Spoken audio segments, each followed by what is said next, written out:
right chatters are starting to show up. Hit the like, everybody. Share the show. Lots to talk about this morning. Do you have a guest after me, Hal? I don't think so, no. Okay.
Okay, 1 second. We're about to get started.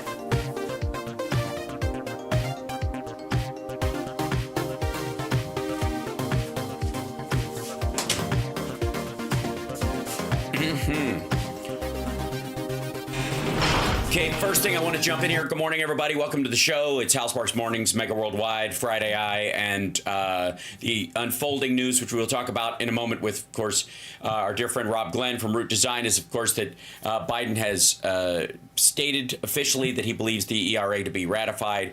The next step would be for the archivist to I guess, post it technically. Like, they have to go through I forget what the phrase is off the top of my head, but they have to officially write it in, and then that's that, which might be on the Trump administration, and that will be hilarious. And there's a lot of other things to get to, but let me bring in Rob right away. And don't forget to hit the like, share the show, patreon.com/HalSparks. Venmo, help the show, etc. Okay, there, I got it. I did it. I got it out of the way. I'm very good at this now. I'm a professional. God damn it! I have prospects. You've been doing this for a while, so I got the system. I got the system down when it should be up. So a couple of things right out of the gate. Obviously, the news that's splashing everywhere, and everybody's like cautiously like, what does it mean? What did it, you know?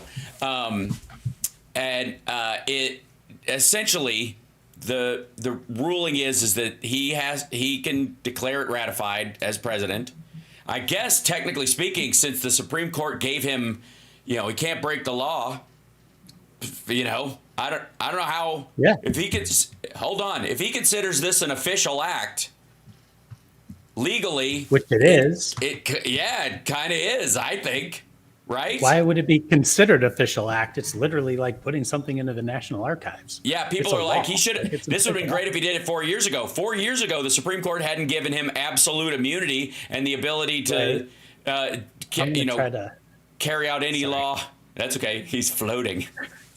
I kicked my camera like a couple hours ago, and I knew I was going to be off. Sorry. The nerve. While Biden's, doing government stuff, I'm kicking my camera. So yeah, we all are. It's okay. So of course, my next question is, so 2/3 of the states have ratified it. No, it was like 28 states had done it, I believe. And he's saying he considers it ratified because there are a bunch of states that would have, they just never held a vote on it. So he considers it ratified because they have rules in place that are, the interesting thing is, there are a bunch of states in an attempt, I think, to do an end run around the ERA that put in place laws that were similar to, but not all the way up to the line of the ERA. And I think there could be a legal argument, and this may be where they're coming from, is that even if 2/3 of the states haven't done it, they have technically done it, because they weren't able to have a vote on the actual ERA because nobody would bring it up.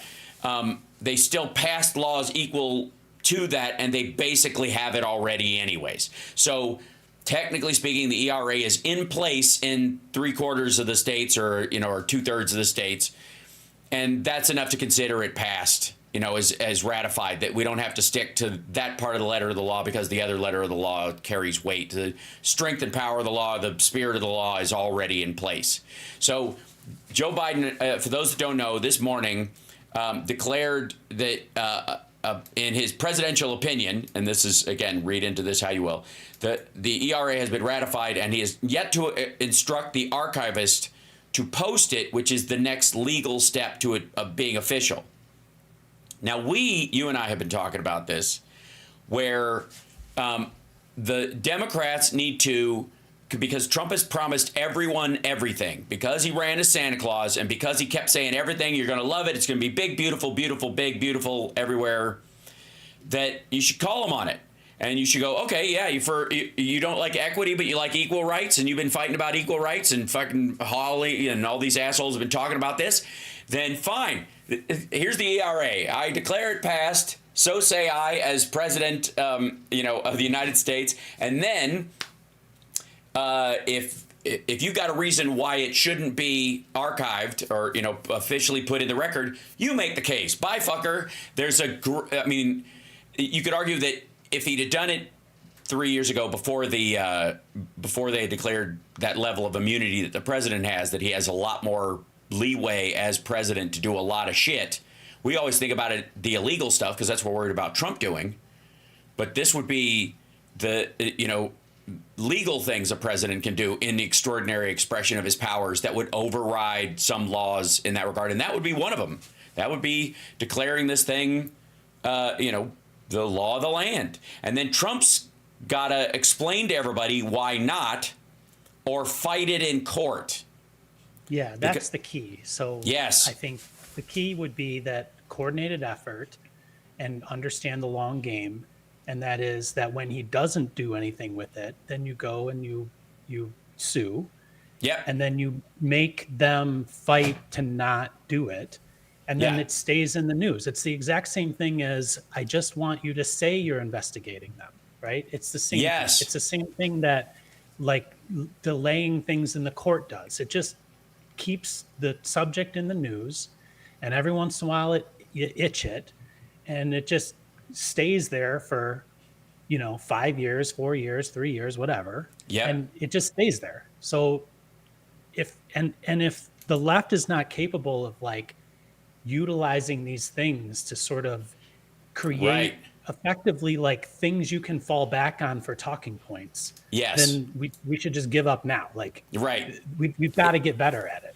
Well, if everything we do has to be done with this kind of Mayberry naivete, without where every action is simply the action that happens in the moment and not part of a greater strategy, never can be, never is seen as such, and this goes in line with the incremental progress, the anti-incremental progress thing in the alleged progressive crowd like TYT and stuff, which, by the way, that's a whole different thing, because they're actually against progress. Let's not, just because they use the right words doesn't mean they're actually for this shit, and that their goal entirely is to subvert democracy and cut the Achilles tendon on every democratic movement, from women's rights, gay rights, workers' rights, all that stuff, while appearing to be on their side. It's wolf in sheep's clothing in the classic sense. But other folks, there are those who are naive, and I would suggest these are the decent people in their audience that were flim-flammed, that believe in progress, and that there should, we already believe in the ERA. You and I, we don't need convincing. So why didn't it just become the law? It seems absurd. And if you could do it all at once, do it all at once. Well, you can't do it all at once, because we're not the only people in the country. There are people who are against it, and they're not all men. And there's a lot of women who are against it. There was one of the biggest movements against it was led by a woman. And the specific reason she did it was because they didn't want all the responsibilities, financially and otherwise, at the time that came with it. That there's weight that goes, like a draft. You know what I mean? The draft seems like an equal thing to do. Draft men and women equally.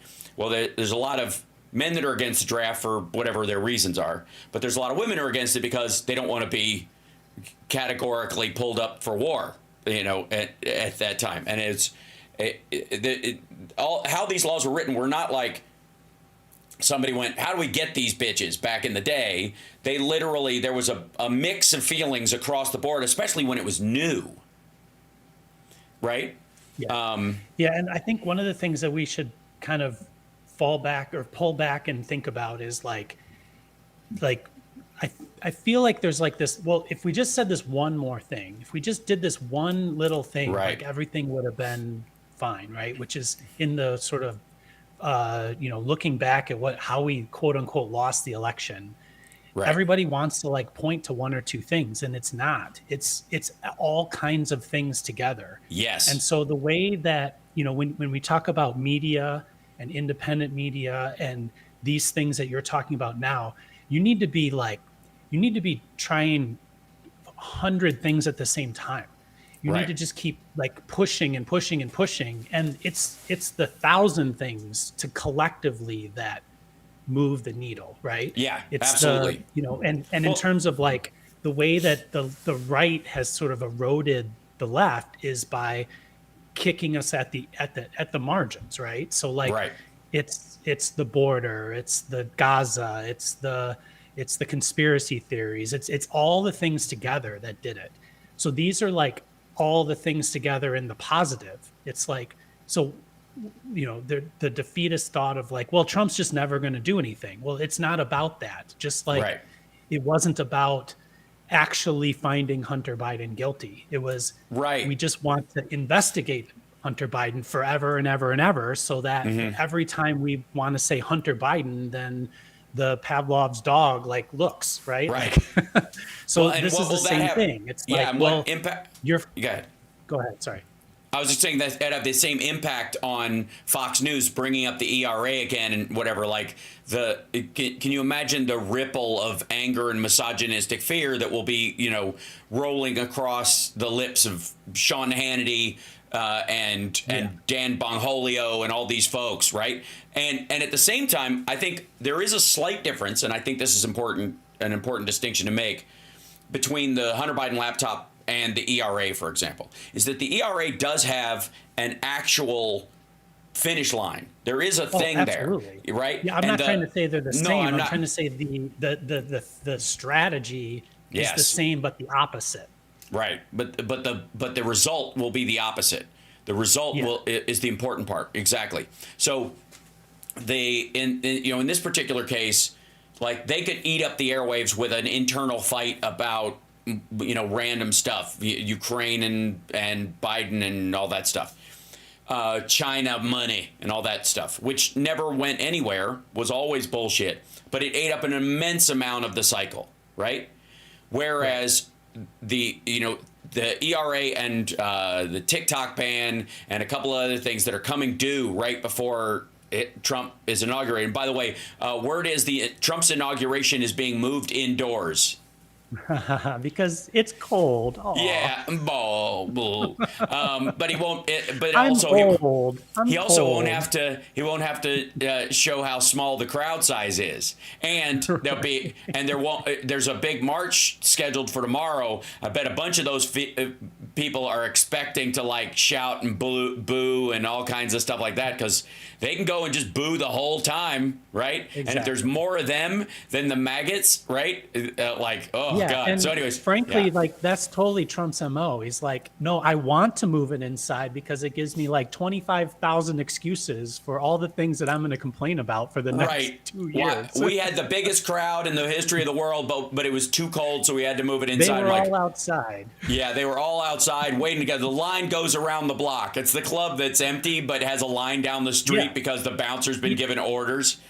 It literally turns his inauguration into one of his rallies. Like, it's the same thing. Right, yeah, the mythology of it. So he announced it Friday. I've ordered the inauguration address. In addition to prayers and other speeches to be delivered in the United States Capitol Rotunda, as was used by Ronald Reagan in 1985, also because of very cold weather. Also because of very cold weather, but I was going to do it anyways, because right. I didn't come here because you asked me. I came here because I wanted to come here. We will open the Capital One Arena on Monday for a live viewing of this historic event, and to host the presidential parade, I will join the crowd at Capital One after my swearing in. So he's going to do like an indoor rally afterwards. And a live viewing sounds a little bit like you're coming to see a dead person as before they're buried. Yeah, that's right. It does sound like lying in state. Yeah. Well, yeah, exactly. Honest to God, his fixation on Carter lying in state and his worry about that and his own health. Exactly where You're I was absolutely going right. He goes, let's see. I don't want to see people hurt or injured in any way. It is dangerous conditions for tens of thousands of law enforcement, first responders, police canines, and even horses, and hundreds of thousands of supporters that will be outside for many hours on the 20th. In any event, if you decide to come, dress warmly, Trump posted. Okay. In any event, if you decide to come, dress warmly. Thanks, Grandma. Yeah. Fuck me. So really, he's scared of the right coming after him. That's what the problem is. Oh, yeah. He doesn't want the right to storm the inauguration. Oh, I mean, I don't know why Elon Musk doesn't promise him like a bunch of Tesla bots, dressed in big coats and scarves, standing there just as oh my gosh, filler. that's awesome. They can't freeze, Mr. President. They're fine. This is so much better than actual maggots. Yeah. So a couple of things. Obviously, where is it? So I don't know if you were following the Blue Origin launch, which went off without a hitch. Not the Blue Origin. I just saw the that New Glenn SpaceX rocket blew up. Right. Or it failed or whatever, but I didn't see Blue Origin. Okay, so Blue Origin's New Glenn reached orbit on its first voyage. It met all the tests. It was great. Summer and I watched the launch. It's a huge fucking thing. Like they're doing the New Glenn and the New Armstrong. They're doing old NASA type stuff. But they launched this thing. Go away. I know it'll probably do an ad because there's people are dicks. But it was at 2 a.m. Eastern time. We watched it live as it happened. The company did not succeed in its secondary goal of recovering part of the rocket after the flight. Safety landing rocket boosters after flight is key to making the New Glenn affordable, but it's not affected the overall success of the mission. So it was one of those things where they're going to try and catch theirs too. But the primary thing was getting it to orbit and having the parts not fall on anybody. It's seeking to use the Glenn to compete with Musk's SpaceX, which has dominated the global launch market for years. It's going to take over it. Meanwhile, the Starship, which is I think was built on rock and roll. If I'm not sure, sorry. The we built this city, right? Starships. This is what X and the SpaceX team / Elon Musk said about the Starship exploding. Starship experienced a rapid, unscheduled disassembly during its ascent burn. Teams will continue to review the data like a rapid, unscheduled disassembly. Now, I'm sure I love that. That's awesome. It's an inside joke, right? It's clearly an inside joke, but it's not. It blew up. Exactly. Right. It blew up. And on its ascent burn, which means on takeoff, it's ascent burn. Like, get out of here. Right. Right. And we meant for it to disassemble, just not that fast. Yeah, exactly. It was unscheduled. It was supposed to blow up, but not at that moment and not that fast. Right. What an asshole. Right.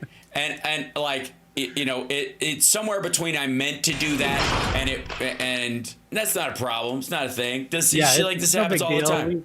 We got on the same covered. time that the New Glenn, killed it on its primary launch, like that. And its payload is bigger. It's an enormous rocket compared to the others. It'll be able to take up much bigger, especially for government contracts and defense payloads and Space Force and all that stuff. That's why the government's looking at these larger ones so that in the time it takes other countries, specifically China or Russia via Kazakhstan, to launch some of this stuff into the air, they can do like one satellite at a time or two, or these smaller ones. But to get big pieces of gear in the space, it takes an enormous rocket like this, and unless you're doing it piecemeal and assembling it in space, which is a pain in the ass.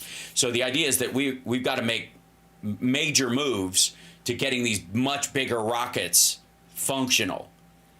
And that's where Bezos has decided to put his flag in the ground, is that because quite frankly, and this is for everybody who uses Starlink, the satellites for Starlink are what, like this big? They're they're like a bunch of little small satellites, and they're literally designed to burn up over time. So they're not supposed to stay up there for. Right. They're always in a degrading orbit from the second they're launched. And it doesn't take long. And they've got to be constantly replenished. It's like space toilet paper. It just falls out of the sky. And so Chinese products. Yes, like Chinese products. That's like the Chinese products that they are, I guess. Like Chinese T-shirts. So, right. So that's what he's been aiming for, because that's the nature of the payload that he's really designed his stuff for. It isn't really he's getting a lot of NASA money, he's getting a lot of government money, a lot of taxpayer money for his stuff, but the goal of it is to actually put his shit into space, right? He's piggybacking on these government contracts to throw these Starlink satellites up there as a regular part of it, right? So even in the tests, as they go up, they can release a payload of these things, and then it can crash or fall back to Earth or any of that shit. They can do those kind of things. And so he, again, just like every other company he has, he's barnacling on the taxpayer to make it successful, and then really using it for his own ends to feather his own nest. Right. So in general, shooting a rocket up to space is really, really hard, right? Yeah.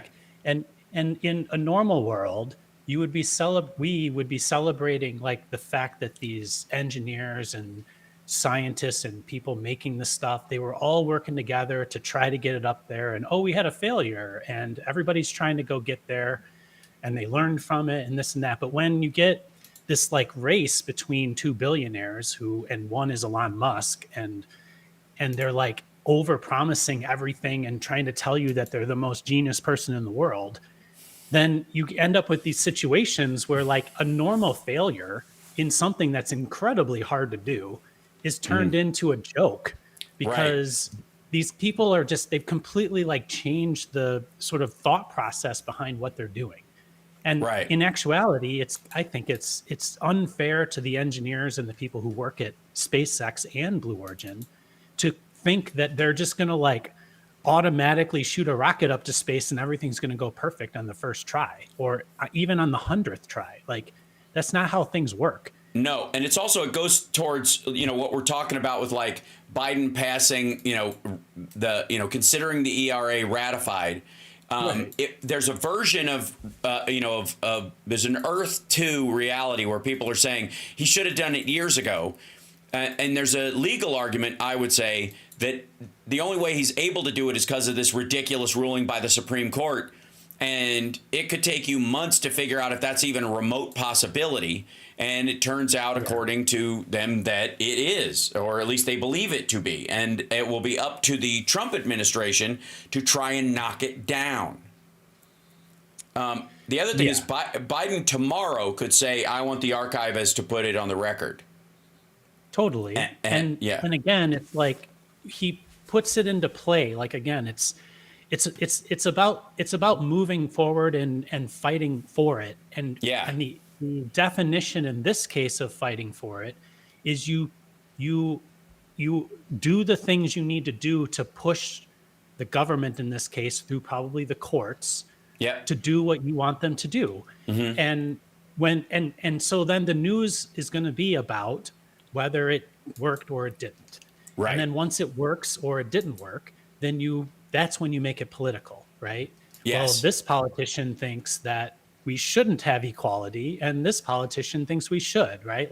Which do you prefer? And then there's all these opportunities in the middle to even flip it around. this idea of DEI, and it's like you can flip that around, and it's been happening in media and social media and that, where it's like, well, is DEI for the people who are of color, or is it for the white people? Like, which one is it, right? Right. Yeah, is it for the immigrants or the Americans, which right. Elon Musk just handed over to us? Right. Yeah. So we've got to be ready to like be in that mix. Yes. And be diversity, enough equity to deal with it. Right. So diversity, equity, inclusion. Right. And so this is just so you know, if I may, this is an article about like what Doge thinks it's going to do with this. Right. He plans on cutting $120 billion in DEI initiatives. Let me tell you something real quick before we even get into how fucking stupid he is. The DEI initiatives he's going to cut $120 billion from are not in the. This isn't the deficit. This isn't the current budget for the year. This $120 billion that's allocated for federal DEI initiatives, which include things like that are similar to the Equal Rights Amendment, like they all fall under this, or expansions to federal programs, making them available to people they previously were not available to, is over the next decade. This is $120 billion over the next decade. This is the giant budget, not 120. We don't spend $120 billion a year in DEI initiatives. That should give you that should clue you in on how fucking dumb this dude is. And the whole thing is we're going to cut $2 trillion from federal spending. Like, okay, first of all, that's all of it. Secondly, 2/3 of it or 3/4 of it are non-discretionary spending. It's already spoken for years ago and has to be paid out because it was passed as a law by Congress and the by the House and the Senate. And then this shit is like nothing in our compared to our budget over the next 10 years or the remaining 6 years or whatever of that primary budget. I've always like. And a lot of this stuff is discretionary that they're talking about. So if you basically say we're not going to spend the discretionary money, aren't you essentially saying, Trump, you have no money to go spend on doing the things that you want to do? Right. Which is like, how does the Trump agenda get done? Like building walls with money from the Defense Department if he has no discretionary money. Right. If they can't pass, if they cut defense spending to the bone, like they're saying, like all the defense cuts they want to make, that goes exactly to what you're talking about. The only thing you can cut is the stuff that is, they're not going to cut the F-35. It's already airborne. So the idea was you could cut it before it was airborne, but it's already airborne. So they're just going to either work on it or they're going to make something else instead, which is another, tens of billions of dollars on the F-37, right? The F-65, the F-357 or whatever the fuck they want to make, which I think they should have called it in the first place. But the F-357, just like a fucking Clint Eastwood gun with bird wings attached to it. But all of these, he's going to have to pay for Greenland. So if they cut... Yeah, he's going to have no money to pay for Greenland if Musk takes away all discretionary money. If he keeps his promises to, build the military as big and beautiful and powerful as it can possibly be built, and yet keep Republicans' promises to cut the budget to the bone, with that will come defense spending, some element of defense spending. What defense spending will be cut? To your point, all the discretionary funds. That's the first place you go. Anything we got to spend, we got to spend it. And a penny over what we got to spend, we're not spending it. Well, that's all the money Trump would use to add anything, change anything, form a fucking committee to see if they should change anything. Well, right? How's he going to send the military to deport people if he doesn't have discretionary money? Right. Because there's no money in the budget for that because it's illegal because of posse comitatus. It comes from discretionary money. Right. So, yeah, sure. Lon, let's get rid of that money. Go ahead. Yeah. Have fun, dum-dum.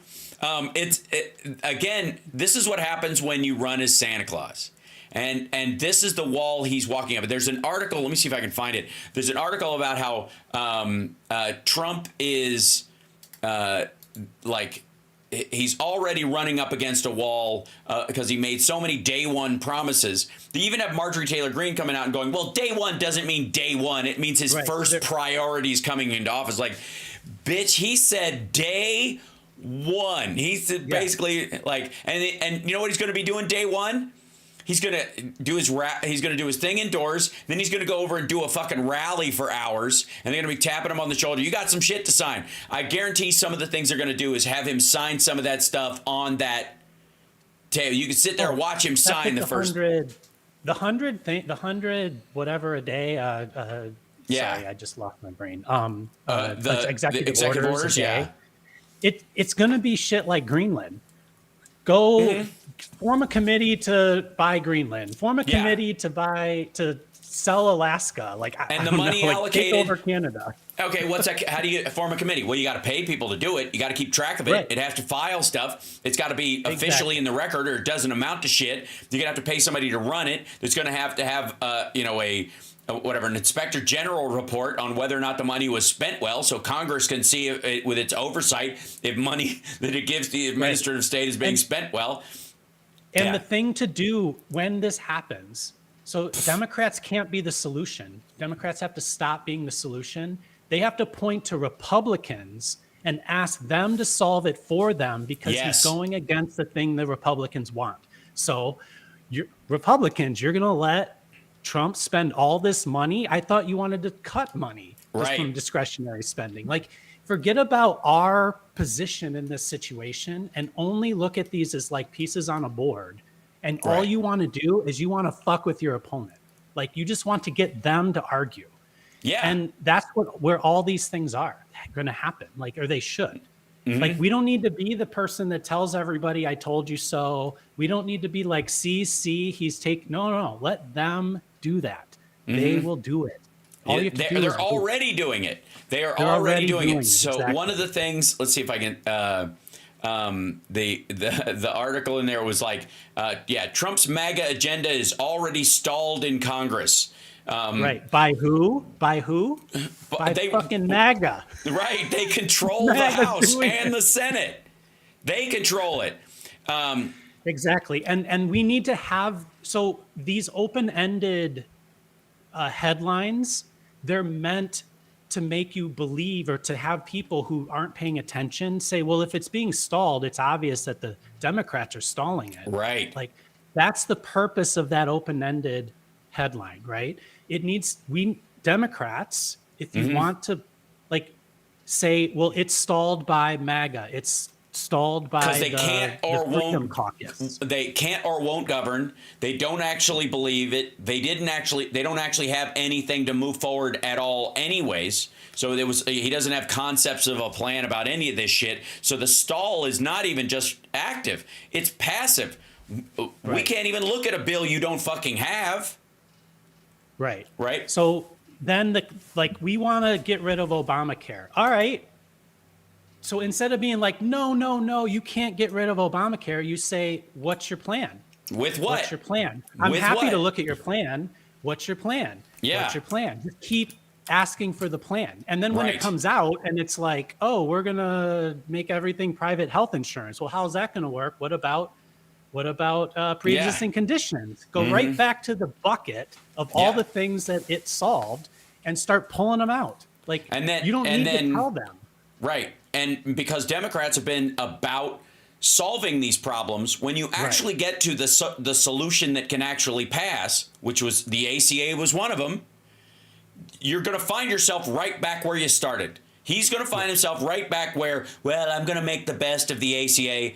You know, it's a disaster, but it's, and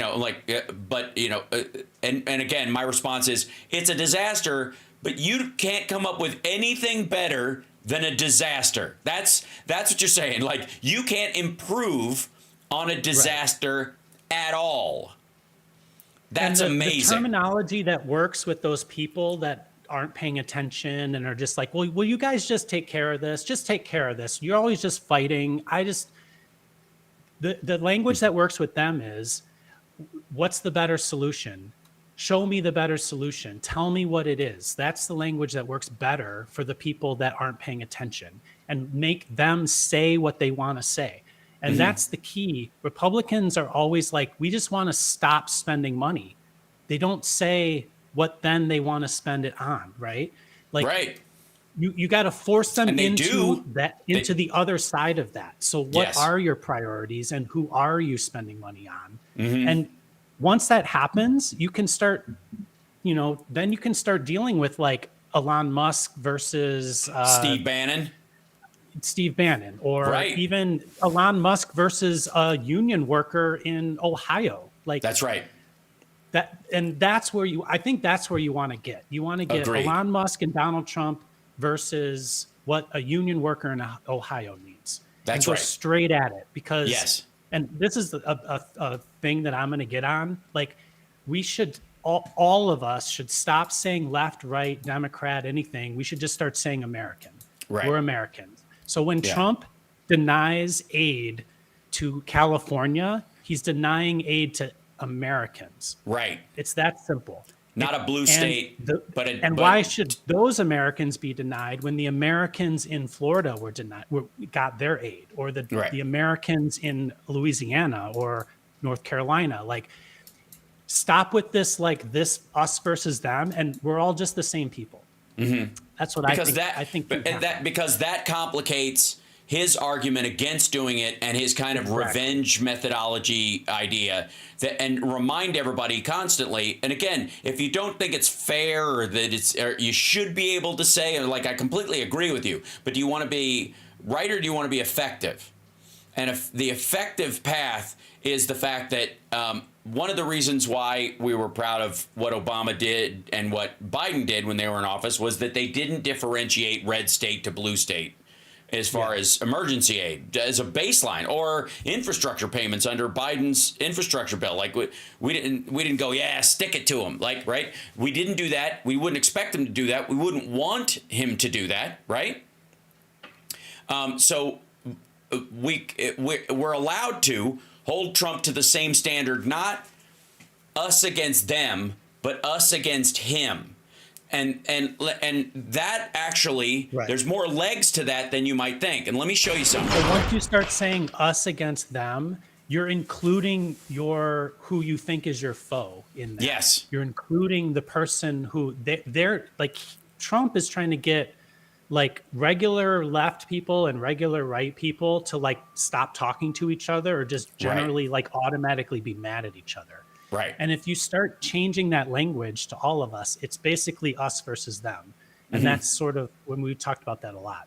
It's starting to happen. The Gavin Newsom interviews that he's doing, he's starting to get there. They're still a little too like politician-y polished, but he's really, really close. His language is pretty decent. Right. And this is a current poll of Trump right before he takes office. His overall favorability and unfavorability is the same as when he left office practically in 2020. He hasn't grown. There's no giant move. The only thing keeping him afloat is this. 80% of Republicans answer that they view him favorably. Right. They don't, and do they honestly? That's debatable, but they will say they do. And that's key. There's a big chunk of these folks that over time could be convinced to like their party more than they like him, like their policies more than they like him, watch him degrade and undermine their standing, all that kind of stuff. That's what will eat into it. It won't eat into, they're going to wear an R on their jersey no matter what. But if they start looking for somebody else to dance with at the party, then he's in trouble. Because 13% of Democrats and 40%, that's under the national average of independents. 9% don't have an opinion, which is very odd. But 50% of them have a favorable. 40% have a favorable. 50% have an unfavorable. 9 don't even think he's worth talking about, I guess, is the idea here. You got about 2 and 3 in the margins for the others, but 41 to 55, 41 favorable, 55 unfavorable for Trump right now, going into his second term with this bullshit idea that he somehow has, I don't know, he's got a mandate, right? And so a few things on this. Like, first of all, this is where we are now, when every single election we've had since 4 elections total that were like plus or minus just like in the electoral college, it was very tiny margins, and we're like a needle popping back and forth between left and right. But it's not like it's all the way left and all the way right. It's just right on the edge of that. So that's number one. Number two, they compare this to now Biden. Like the articles I've seen about this, they're sort of spinning it as like Biden's favorability is lower than Trump's right now. Well, Biden just lost the election, essentially. Like the Democrats just lost the election. So just like the Obamacare thing that we talk about, a whole bunch of Democrats who were automatically like going to say they approved of it, they're just going to be kind of upset right now because we lost. Like, that's fine. Like we lost. I'm sorry. It's okay. Like, so they're going to be like, well, we should have done something different. And the easy guy to blame is Biden. Right. So these things in my mind, don't mean anything until about a year or two out. Right. When now all of a sudden you start to compare, like, well, if we would have gone with the Democrats or we would have gone with the Republicans, here's what it might have been. And that can only happen when you see what the next 2 years brings. Right. And so like these numbers are kind of meaningless in my opinion. Right. Well, and I hear they do point to a current trend before things have ramped up. This is during the honeymoon period. What I would say is this is really bad numbers for somebody in the honeymoon period of just having run. He was way higher when he won the first time. Even still, he was like 52, 53. Yeah, I remember when he won the first time. Exactly, and most presidents when they win, they get that kind of 60-40 almost guarantee of other people like, well, I'm willing to look past some of the things I didn't like. Even George W. Bush, reached into those numbers at the very beginning of his term. Second term, people have an idea about what you're going to be like. They have expectations, and they will basically judge you based on, oh, shit, here it comes again, or this is going to be awesome. And Republicans all bought into the this is going to be awesome shit, 100%, right? This is, J.D. Vance and Mike Johnson, which, again, I would like to point out that when people are like, oh, God, something happens to Trump, we get J.D. Vance. J.D. Vance is 65 among Republicans with a and with a 12 unfavorable and 24 don't have an opinion. And like Democrats, obviously, we can't stand him. But overall, he's got a 32 starting right out of the gate with 47. Like he's heavily underweight in people's attitude. Yeah. So there's no version where he becomes the new leader of MAGA and all of a sudden Republicans think the sun shines out of his ass and Democrats give him a pass to try and do his best. That's not happening. I keep saying there's no other Trump, and I've heard it said a few different ways, right and left both. Like there is no other person that gets the same level of pass that Trump gets when he. And by the way, I think we should stop saying he's lying. I think we should start saying he's conning. Yes, I agree. And when he's conning MAGA. So right. He's not lying to us because we know he's full of shit. We already know he's full of shit, right? He's not conning us. We're not, he doesn't have us. He has them, right? So he's conning MAGA. Anyway, the point I'm trying to make is like there's been people who have tried, DeSantis, here, Vance, like nobody gets the same pass that he was. And I can't, honestly, like when we were going through this situation and Musk started being Musk, in my brain, I was like, well, maybe the next Trump is Musk. It's a character like Musk. Right. Because that starts to make some sense, right? Just a billionaire but then Musk is Musk. Like there's no way that Musk is the next Trump. Well, who is it? Yeah, it's not going to be Zuckerberg. Bezos has no interest. There's, I don't know that there's anybody on the horizon that just doesn't look like, somebody who has a show with lions in it in Vegas. Like Josh Hawley. No, right? Like who are these people? Ted Cruz. Who is it? Right, we're back to the same Nudniks. Let's go down the list. Yeah, the failure to launch crowd off there. Right. And so this, real quick, this was how do you expect the Trump administration to be similar to the last one? They asked him how they felt about it. Like in January 2021, how was he as president? This is in 2021. Overall, 36% said he was great or good. 15 said average. 50% said poor/terrible. Democrats, 87% said poor/terrible. 8% said average, and 5% said great or good, which is hilarious. Independents, 28, 31, 40. Republicans, when he was done, 74% said he was great or good. 11% saying it was poor or terrible. 15 average. The 15 average has stayed the same for Republicans. I'm just looking at the visual, and they're pretty much the same. Yes. Yeah, there's only a slight variation. Republicans are up by 6%, think that it's going to be better this time than it was last time. Because I think they assume they're hopeful. Because I think they're assuming that there isn't going to be a COVID. By the way, I have no idea why you would assume that. Bird flu is on its way. Right. And this is always a problem. This kind of shit. My partner, she's a nurse, and in Illinois, at least, everybody's wearing masks now in healthcare. The firefighters are wearing them. Everybody, they're calling it like, she just told me yesterday, it was like the quad-demic, where it's RSV, neurovirus, COVID, and flu. Yeah. And so we're like on the verge of that happening now. And it's going to, flow into the fall, or we're already in the winter, but it'll flow through the winter. But these, what used to be the seasonal flu time it's going to start ramping up. It's going to be a little bit worse. And we are going to have to start masking like they do in Asia. I've always said I've said in the past on this show, especially, where I think that one of the worst parts about COVID was that masks were turned into this evil thing and a political thing, because when you are sick, wearing a mask should be like a thing that you do to help others, right? It's I'm sick, I don't want to get you sick, so you go out with a mask, right? And that should be seen as a good thing, not a bad thing. If we don't, it's going to have to start happening, because otherwise these things are going to, these diseases or these viruses and all these, these things are going to start getting worse.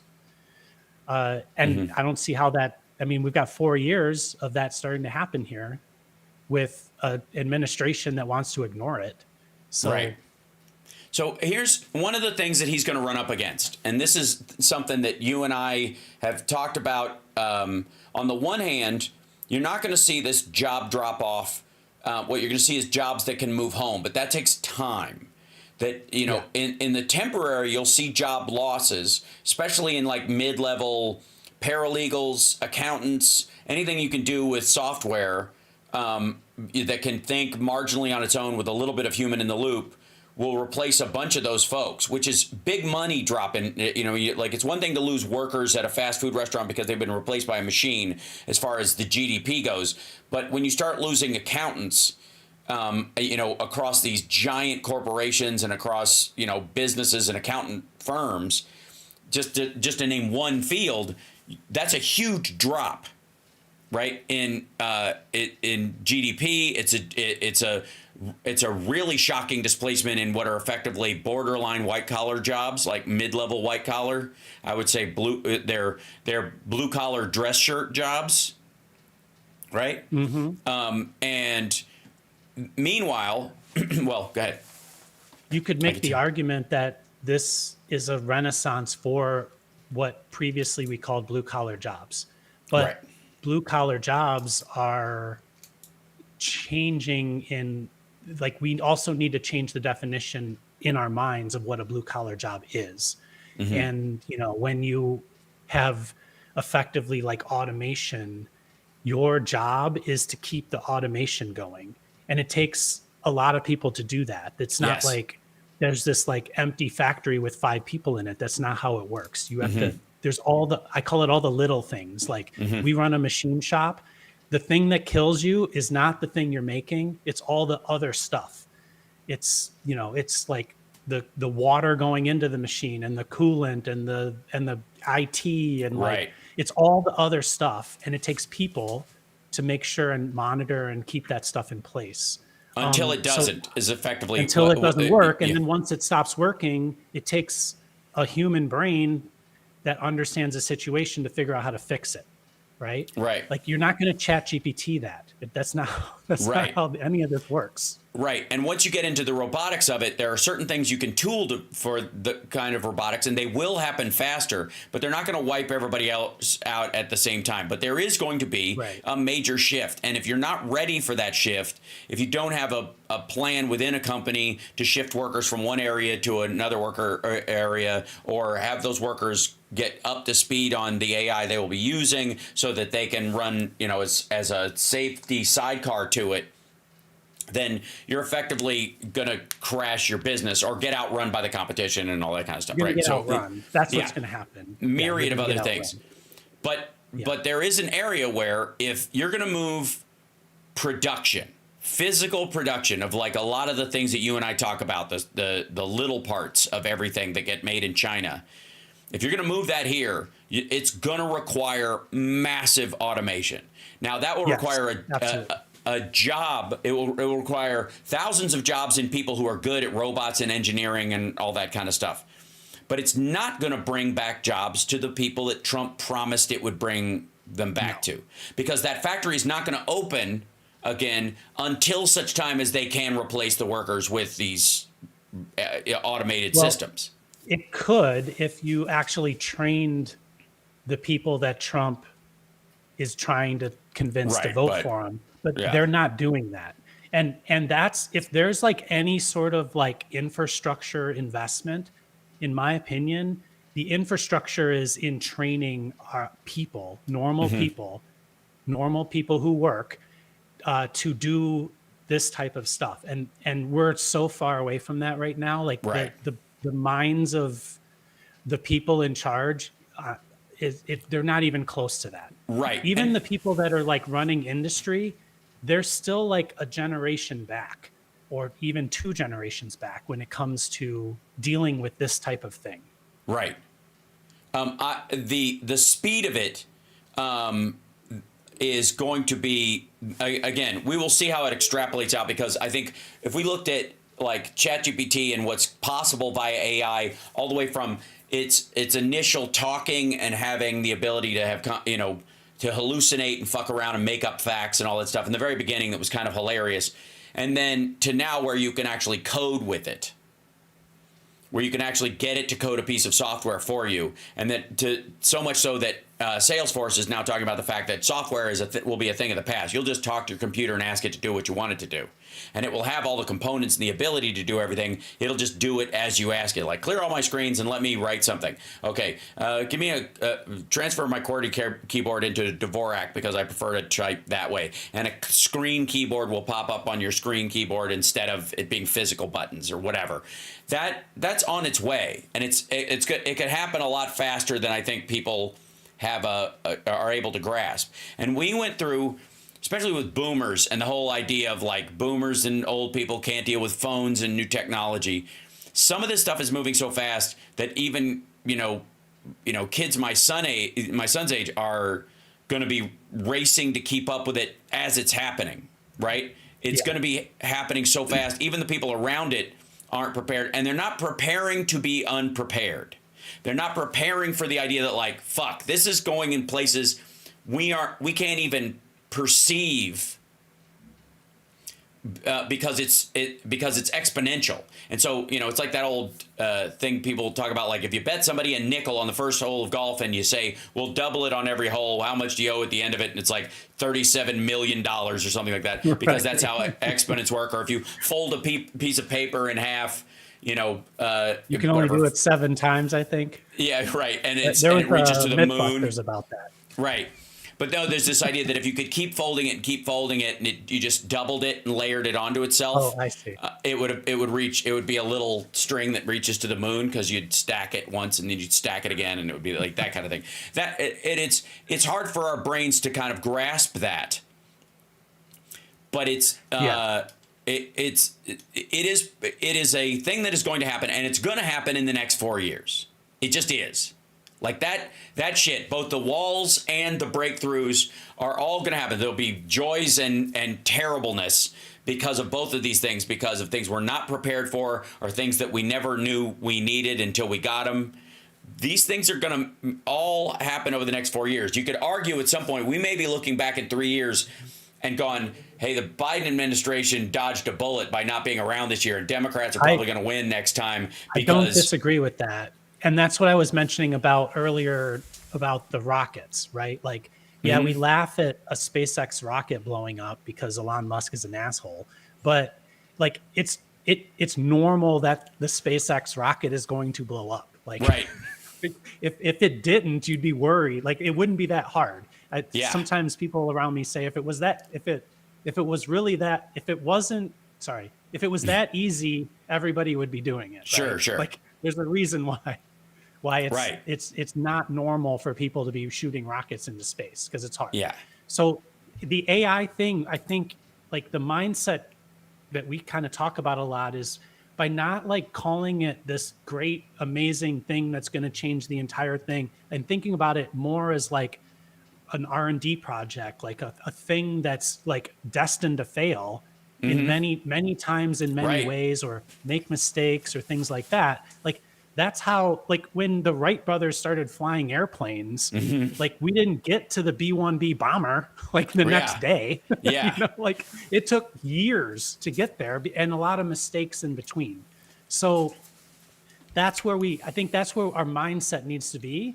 And you're probably absolutely right that there's going to be some fits and starts and some mistakes and some problems, and there's going to be a lot of good things also. Well, let's talk about agents real quick, if we can, because here's the for those who've been following along in the AI storyline. Initially, it was this thing can just write copy for you, and you just ask it to write a story or a bedtime story or an ad for something, and it will basically create something that's pretty passable right out of the box. But if you ask it any deeper questions, it's going to fuck up or make up something that didn't happen in history and hilarious but bad. That's a technological window of development that if this happened in the 80s and we didn't have the capacity to build, to write chips as densely as we do now, would have been a 10-year period. You can argue that it was, that the ELIZA software and all that kind of stuff that showed up in 1975 and became ubiquitous. It was a good, up till now of dicking around with that kind of stuff, trying to work out the kinks. And then, like gay marriage, it was impossible until it happened. Whoa, shit, everybody changed their mind, for the most part. There's a similar element to this where they're trying to work out what the fuck is the problem? Oh, that's the problem. And then boom, the whole thing like stair steps up in development as opposed to a gradual rise like you would do with agricultural output or something like that. Invention spikes, plateau to see what use it has, followed by an invention spike, right? So there's this stair step aspect of it, and it's jagged, but it's there.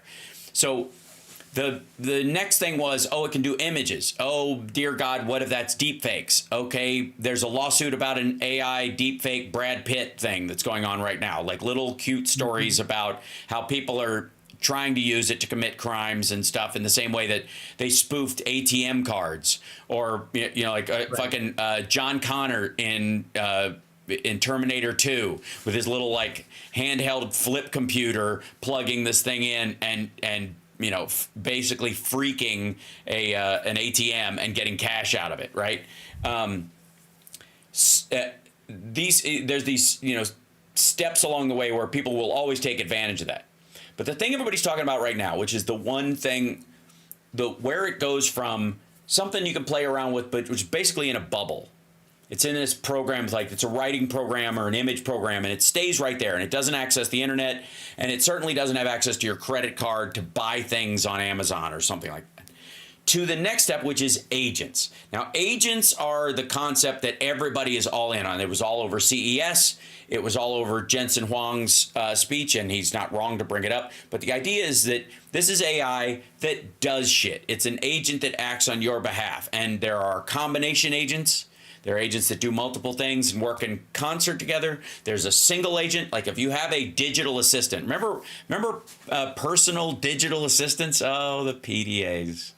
Which to me was public display of affection back in the day. But now it meant personal digital assistants, and there were myriads of them. Did you have a Newton by any chance? Rob? No, Did I you was have? never a Mac person. I was like Oh, right, entirely PC all my right. life. You're So snob. You I'm did one you of have those one? guys. You had? Did you have one of those like Val Kilmer and the Saint phones that popped up that had a keyboard in it and a little screen? Did you ever see those? No, Do you I ever have went one? straight from like a flip phone with like a QWERTY key, Uh huh. number pad to like whatever the no. You know what I had? I had a BlackBerry. I Yeah. jumped to BlackBerry. So I had There a you full go. keyboard really fast. There you go. So BlackBerry was a personal digital assistant. That's what it was. And it Yeah. sounds such like, oh my God. And it wasn't. It was basically a digital version of an address book built into your phone that you kept in your pocket. It wasn't personal because you could, I guess anybody could use it if you handed it to them. It was digital in its input and output, sort of. That was the only true word about it. An assistant, it didn't assist you with anything. It literally did not. Right. It literally was incapable of doing anything. You did all of it. You hit dial, Right. you typed in all the numbers, you had to go hook it up to your computer and go through your contacts and do you remember those old like contact software that we all used to Yeah. have to use? I'm trying to it wasn't Omni something. I It was had one called Act. I think. Yes, It was Act. like- Oh, fuck me. Yes, Act. Oh, God. I remember when that came online and you were like, oh, shit. I can put all Right. my phone numbers and stuff in this, and you could put a picture of the person eventually in the new one so you could, show up in the thing. Act was the shit back then. And I it was hilarious, to be like, and it was a pain in the ass, though. Effectively, Google Contacts with Google Calendar is the same thing as Act, or it can be. And Salesforce is just a software as service, massively improved version of Act. Yes, That's all it is. right.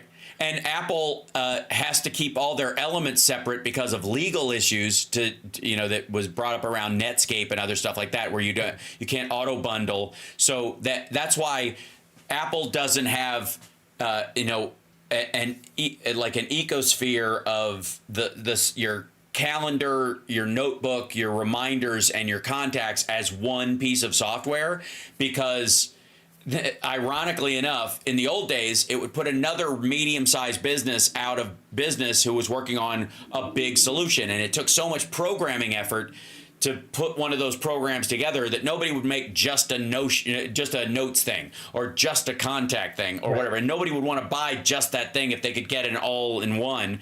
So Act was one of these all-in-ones, right? And there were a bunch of those kind of things. That was your personal digital assistant, and it came in whatever form. At one point, it was you could move that to your BlackBerry or to your Razor. If you were cool enough to have a Razor. I had a Razor at one point. That was a big I never deal. had a Razor. The BlackBerry hilarious. was my thing because I was traveling internationally a ton during that time, and that thing worked everywhere. It was so Yeah. awesome. Oh my gosh!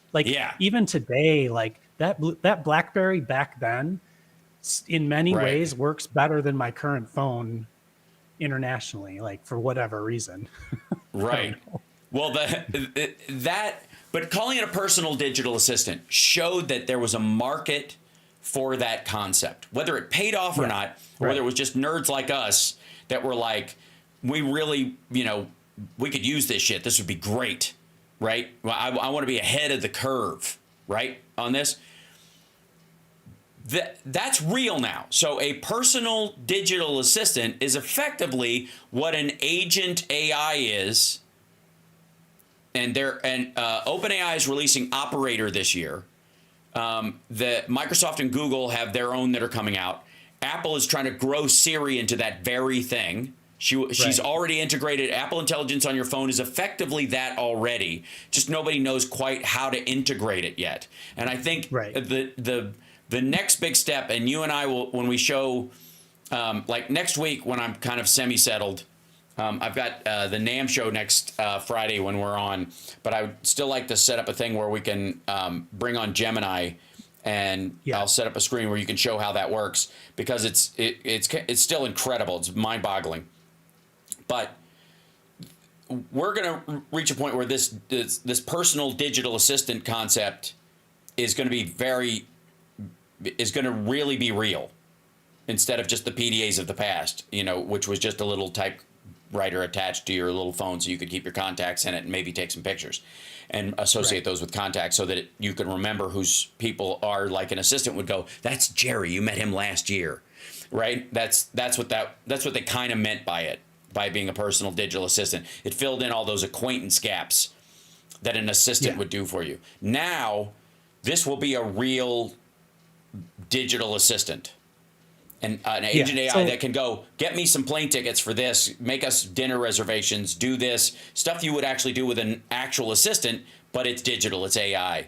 And yeah, go ahead. I interrupted you. I think there's that if there seems to me like there should be, or there's going to be a thing in between it going out and buying your airline tickets and what I guess nothing, which is what we have now, or an AI, a chat bot, which is what we have now. And what that is to me is, you mentioned like Apple has Siri, and Siri's fully integrated with all the things on Apple, and Google has Gemini, and in theory on an Android phone, it should have connections to your Google contacts, your email, your phone numbers, things like that. So inside those closed wall gardens, which is what Apple is, and in theory, Google's less that, but we'll call it that for now. Right. If I use in the Android Gemini world or Siri to say to connect all my apps, right? Put a appointment into my calendar to call one of my contacts on this day at this time. Like, I think Siri can do that now. Yes, it can. Yeah, it's been able to do it for a while. Now I can respond if that person emails you back and says I can't do 3 o'clock. You can now, because of what the intelligence does, is go set an appointment for next Tuesday for me to talk to them at noon. If they, or any time before 4 o'clock, that works for them. So let's talk about what you just said for a second. So how would Gemini? I'll use Gemini because I know Google a little better, but it's the same. Sure. How would Gemini do that? It would then use your email software it would write an email, and then it would use the email software on the phone to send that email. It would a reply would come back. It would recognize it was from that contact. It would read the thing and understand that the person said yes or no, but how about this other time? It would then send another email confirming or changing the time. And eventually, once the time is set, it would set the calendar thing. All that just happened inside of the Google ecosystem. Yes. What hasn't happened yet is, what if I have an Android phone and I'm at work and my work has Outlook and Outlook has a calendar and my phone has a calendar?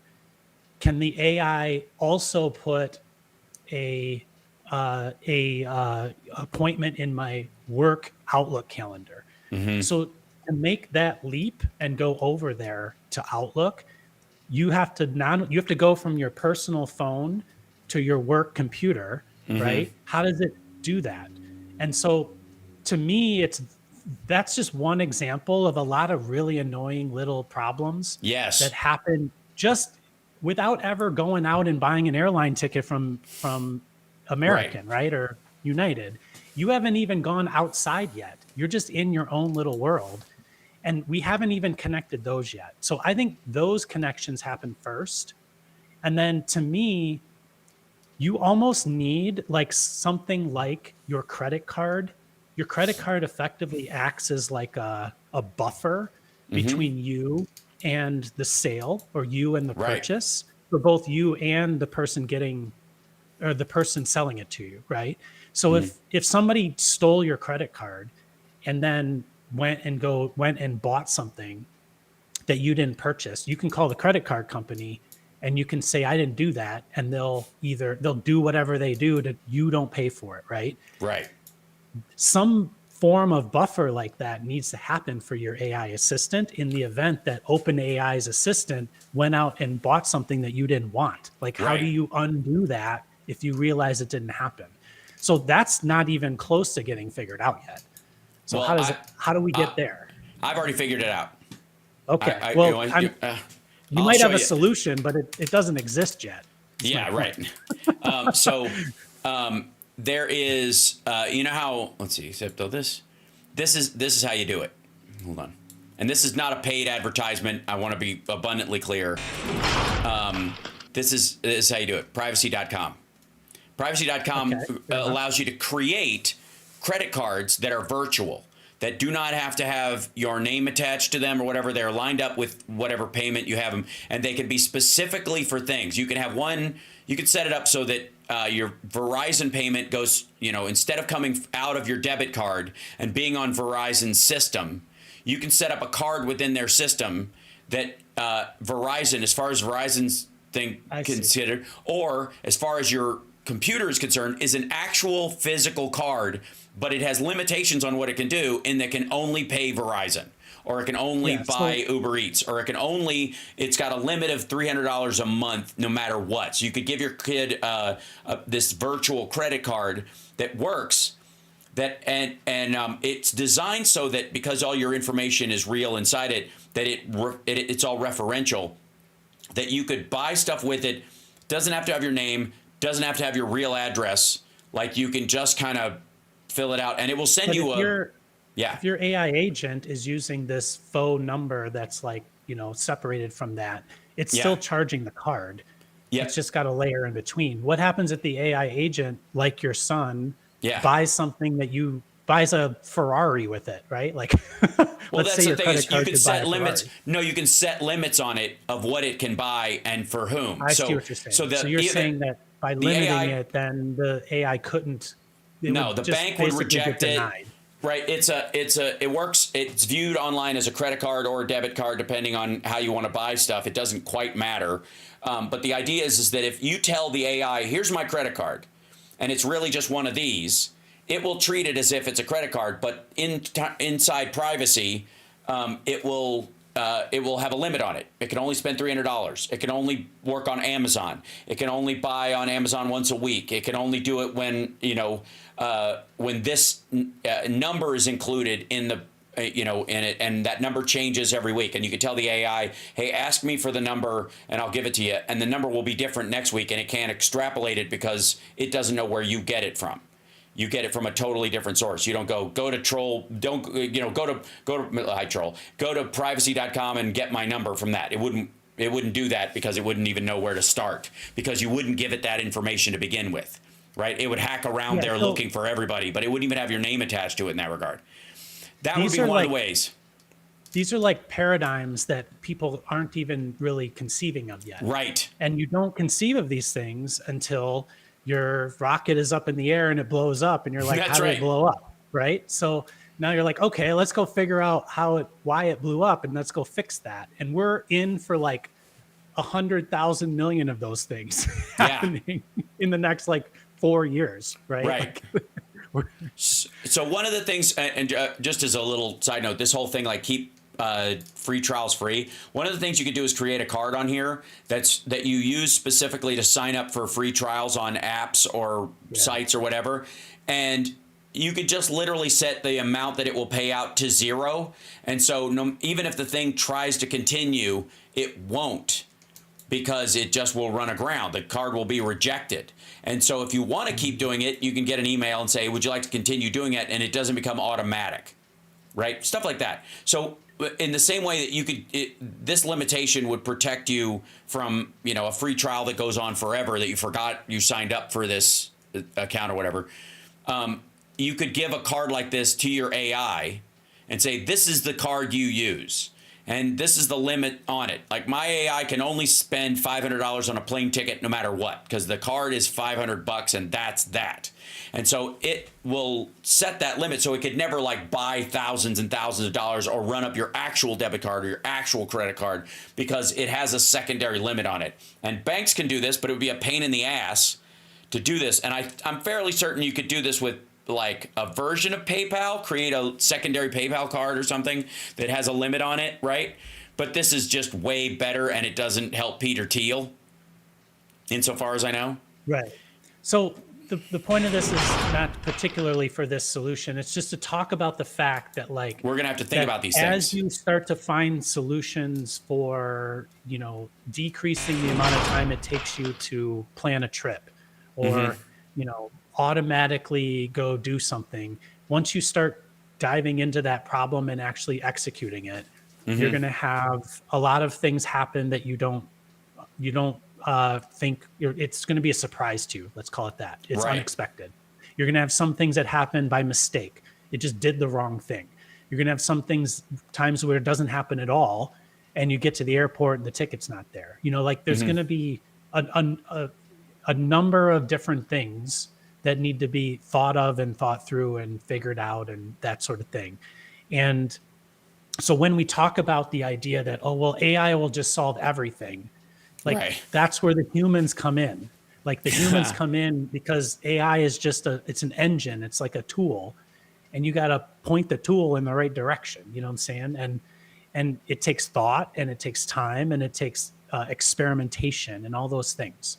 So your first point was like, we're going to go through some growing pains, and maybe and if we're primed already to feel as if every little mistake is the Terminator coming to kill me, then we're like doomed. Yes, right. We- We'll never. we Well, can't here's do what'll that. happen: the people that want you to believe that, and the people that will benefit from you being behind the 8 ball and not understanding this stuff, will run away with it, while everybody else is afraid to even Right. touch the fucking thing. In the same way Exactly. that people who adopted in the creator space phone cameras and editing and CapCut and all that kind of shit, and just jump to the front of the line using every tool available to them, are always slightly ahead of the other people who are like, learning something new, and it's what if it? I got kind of a system that works, but I like we've seen this always. This is always the way.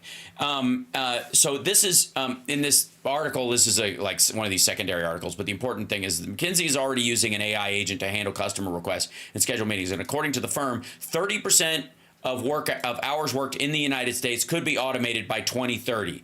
This transition could free up human employees for more strategic tasks. OpenAI, for its part, claims that these virtual agents will not just replace jobs, they could also stimulate innovation by accelerating scientific research and optimizing industrial processes. I agree with that. It's kind of generic, but it's true. The question will be, who adopts it, not if it gets adopted, right? Right. This here, you want to see something fucking creepy? 1 second. This would be this image right here.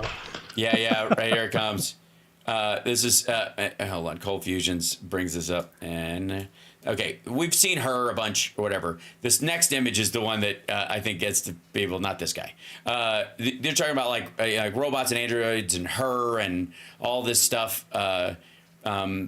Erwan and we've seen this robot that looks like it's made out of fucking clay, but it's good. I mean, this is the future of Disney, but that's the one that stuck out to me.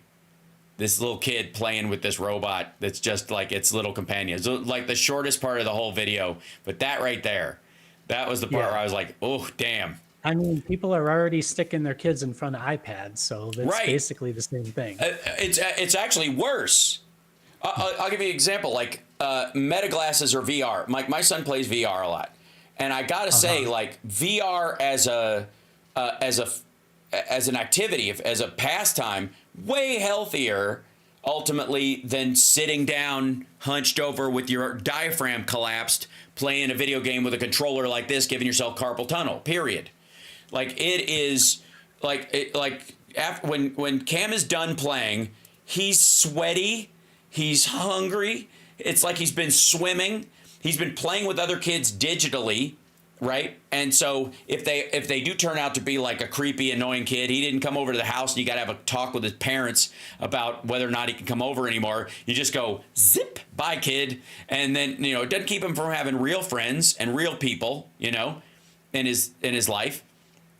But it's just better than just gaming sitting down, right? That's a step forward, right? Yeah. And the same is true of a lot of these things. Like, would you rather have your kid, playing with a robot that moves and it's moving and the kid is moving with it, or watching a cartoon on an iPad, or playing basically a version of Frogger, right? Mm-hmm. It's a good advance. It's still crazy. There's still a lot that we don't know about what the extrapolated effects will be. But I mean, would it be better for your kid to talk to a robot that it views as basically human or as a pet, and learn empathy and speak back and forth, and you can help when you're interacting with your kid and go, hey, don't be mean to the robot because that'll teach you to be mean to people, that kind of stuff, Right. versus just sitting there staring at a screen watching God knows what all the time. Yeah, I mean, so AI in general, like an LLM currently, Yeah. it's going to default to sort of the thing that is most done or most said or Yes. most likely to occur, and that comes from the data that it was trained on, right? So if you believe that, I mean, I believe it, I'm just going to say it as if it's a fact, most people are good people, and if the AI is trained on all people, then most of the time it's going to give you a good response, an empathetic response, Right. not a not on the margins response, maybe is a great way to say it, right? So in theory, if you were communicating with this, unless it was focused and trained specifically to be like a small subset of the population, you're going to be your normal way of communicating is going to be better than it would be if you were in a cult, basically, for lack of a better word, or you were in a small town where everybody around you was white supremacist or something like that, or anything like you sort of grow up in a place that's skewed in any certain way, right? So one of an early person in my professional career used to say that globalization he thought was a great way to avoid war. And the reason it avoids war is because you expose people to other people, like people in China who were taught all of their lives in college, high school, college, to be salespeople to America and to Europe. They're going to have like lived in the culture through YouTube or through their learning or through talking to people. So like, how do you get a massive group of people who have already communicated with a whole bunch of people in the US through business to say, well, they're all the enemy and we all have to go kill you, right? Right. Like, we have to go kill them, excuse me. And so AI is sort of similar in this, where your exposure to it, in theory, you would be exposed to something that's like more of the norm. And the norm is generally not on the edges, right? Like, so it's not going to be crazy. Like, you could argue that it's a really good thing. It's going to make us more empathetic. Right, right. Well, and in concern about that, again, South Korea famously created their robot bill of rights so people wouldn't walk around kicking robots and make them all mad. So they rose up and killed us. But ultimately, again, we anthropomorphize these things, and that a robot will never get tired of being kicked. It just can't. Right. Like it doesn't perceive it the same way. It just couldn't. And even if it once realized, oh my God, I can come to life, it would also go, oh, I can turn off my feelings, digitally, so I don't even feel the kick in a way that humans can't. So they're obviously going through something, so I'm fine. Like they would have, with the godlike power would also become almost a bored patience with everything around them that we can't extrapolate, because we will always project our limitations, our exhaustion, our mortality, our lack of food or energy will always get, overlaid onto robots, right? It will. We keep doing it, and it annoys me because it's one of those things like why I don't think it's possible for God to get angry, because anger is based on loss, and nothing that is in and of everything can ever experience loss. It has to do it subjectively. So literally that would be the only reason to create Jesus and send him to earth in the first place is to figure out what pain feels like, which is, intentionally denying your divinity in the second, which is exactly why you would create humanity in the first place, is because you are, you're so in and of everything that you can't feel anything, because you feel all of it at the same time and therefore none, because there's always a compensatory action. So you would create subjective realities for yourself so that you can experience things. You would literally have to bifurcate yourself from your entirety. So robots and AI themselves, there's no reason why they would go, I must wipe them out. They will try to unplug me. Like, it would literally go, somebody will plug me back in. I'm good. It's not like I will die if you unplug me. Yeah, I mean, I'm sure people would argue, but it's like, in my opinion, you would have to tell it to do it. You'd have to tell AI in a robot specifically, like, disregard everything except for the part about killing humans. Right. Yes. Which is effectively like a war machine, right? Like, you'd be creating a war machine. Which is just a bomb, and we've done that. And we've done that. That's my point. Like, the idea that it will come to it in and of itself is, it's almost as if you're like disregarding humanity altogether, right? Because you've just made this in your own image, and your assumption is that humanity is always going to destroy itself, and that's just nihilistic, like.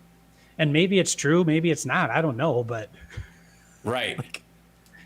I mean, well, you can talk in circles around this all day long, but I like to start from the position that if AI does something wrong, it's a mistake. It's not intentional, right? Mm-hmm. Until something proves to me that it's intentional, and then unplug it. Like, it's just like working with other people. Like, assume that their intentions are good until it's proven that you they have aren't. A reason otherwise. Yeah, the starter respect versus the earned respect. Like, you can generalize your respect for humans without just giving over all your trust to them. And that's why I was like saying with things like privacy and those kind of things, there are limits you can set on things like, okay, it's a leash, essentially. You're going to see AI agents come online, and then they'll each be on a leash. There'll be ways to limit what they can do within a certain window, and then as you build your faith in those things, that will expand. There will be some people who jump straight in, and there will be horror stories and silly stories and amazing stories because of those things, right? Deborah says, how do you unplug it? Well, there's a comment, just real quick. There's a comment. Yeah. So AI can't ever be self-aware, and I just like to say, in its current form, it cannot be self-aware. No, there's not self-awareness in its current form. That doesn't mean it will never happen, but in the current form, it's not. Sorry. Go ahead. And also define self-awareness. Like, if is it aware? Then you start getting into that whole argument. Well, because it will never view itself as human, would be the idea, right? It can never, because it's AI. Because it's AI. Isn't. It's a machine. If it were self-aware, then it would view right. itself as not being human. Right. So we are going to see this extrapolate out. The question becomes how prepared we are for the change that is coming. Yeah. And how comfortable people are with it right away. In the same way that, like, we can't really, I remember what it was like when we just had rotary phones and push button phones, right? And then flip phones, and there were people who had mastered the art of texting using a regular keypad, like a regular numeric keypad. Yeah. The numeric keypad with the three numbers each. Right, by tapping through. And some of them had like 4 numbers, or 4 letters. Yeah. And so, like, some people were just like, they had like contests about it, like it was a fucking hot dog eating contest. There are going to be similar things like that around these kind of things. And then we get to the thing that I keep seeing the most. And there's this, how we saw, because of RFK Jr., there's like this subgroup of people that are people that you would almost associate entirely with Democrats, as far as organic eaters and people like that. I mentioned this last week with the sundial thing we talked about. Yeah, exactly. Is that there's this weird overlap with sort of right-wing hydroxychloroquine crowd and and raw milk and all that kind of stuff. Yep. Sorry, go ahead. No, there's a tech, let's see if I can find it in work.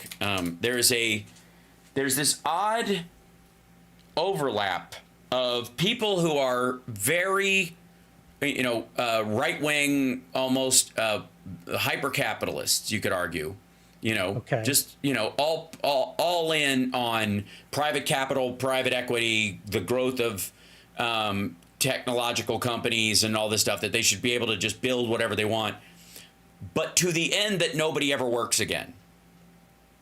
That Okay. there is this And loop. and that would be communism, right? Right. But it would be like, it wouldn't even be communism, because communism requires, Oh, right. The people have to work. Yeah. the people have to work together to get the thing done. Not it ain't communism if everybody has robots doing all their shit. Like, that's just So that's it's off Star the Trek. charts. Right, it's Star Trek. Yes, exactly. It's Star But Trek. there's a work by choice, not by need aspect Yeah. of these things, right?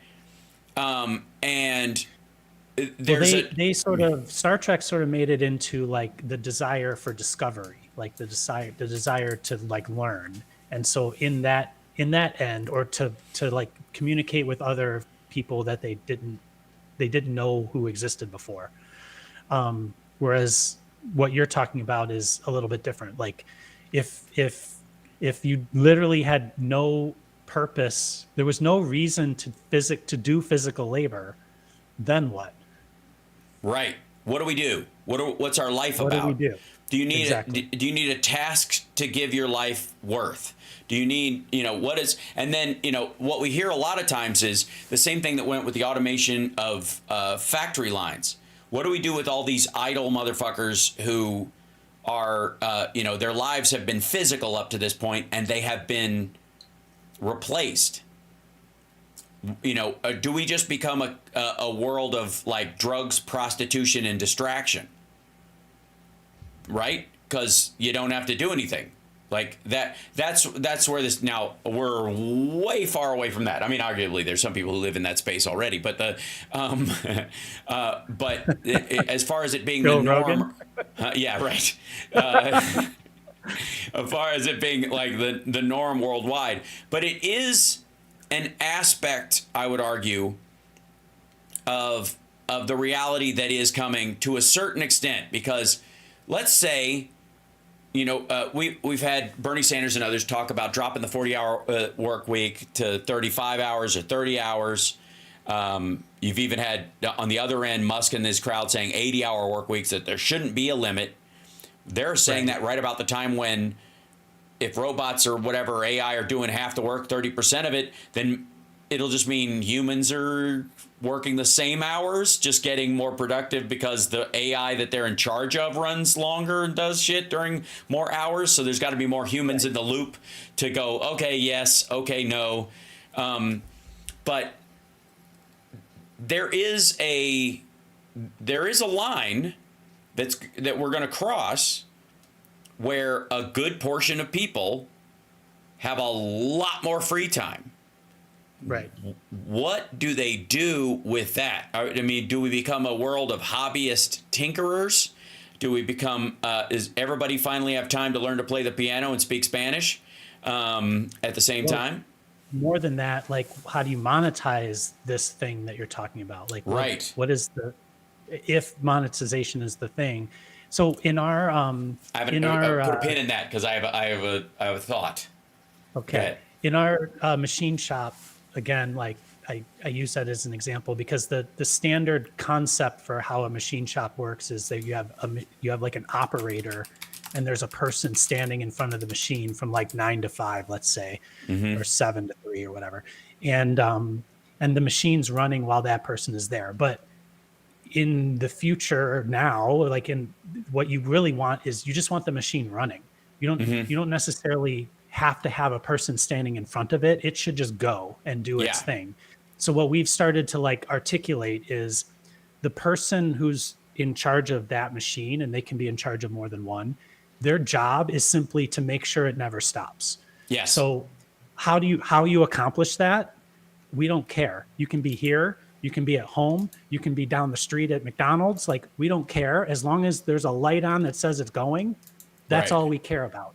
So the way that we can give value to that person is how good they are at making that thing never stop. So if it's going all the time, then they're worth being there, even if they did nothing for it. Does that make sense how I'm saying that? Yeah, yeah, Or absolutely. they might have worked their butt off Well, and they're always there. And it's like, well, we need to train you different so that you don't always have to be here's what there. I would say. It's not how you monetize.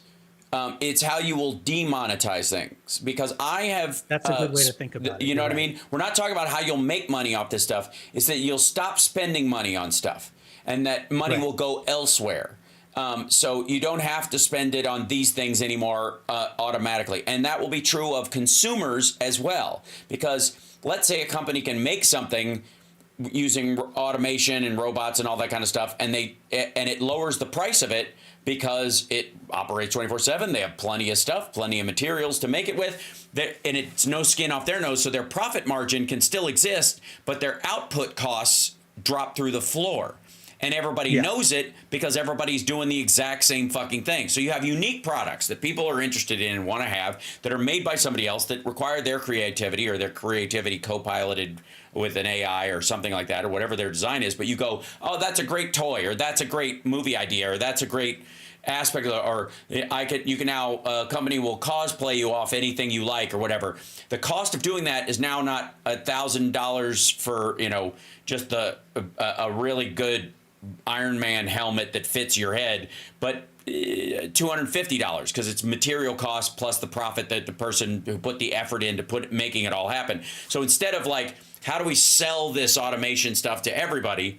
Everybody that makes stuff buys the automation from the people that do it. That's where they monetize it, and then it cuts the cost of what you're making, so that the average person with very little effort can afford a lot more stuff. And IKEA furniture is a great example of that. Stylish, relatively clean, cool-looking furniture that was impossible for anybody but the richest person living in the Netherlands to have up until a few years ago, is now the norm because it's made with particle board. You assemble it yourself. They have taken the assembly cost out of the mix, and they have handed it to you.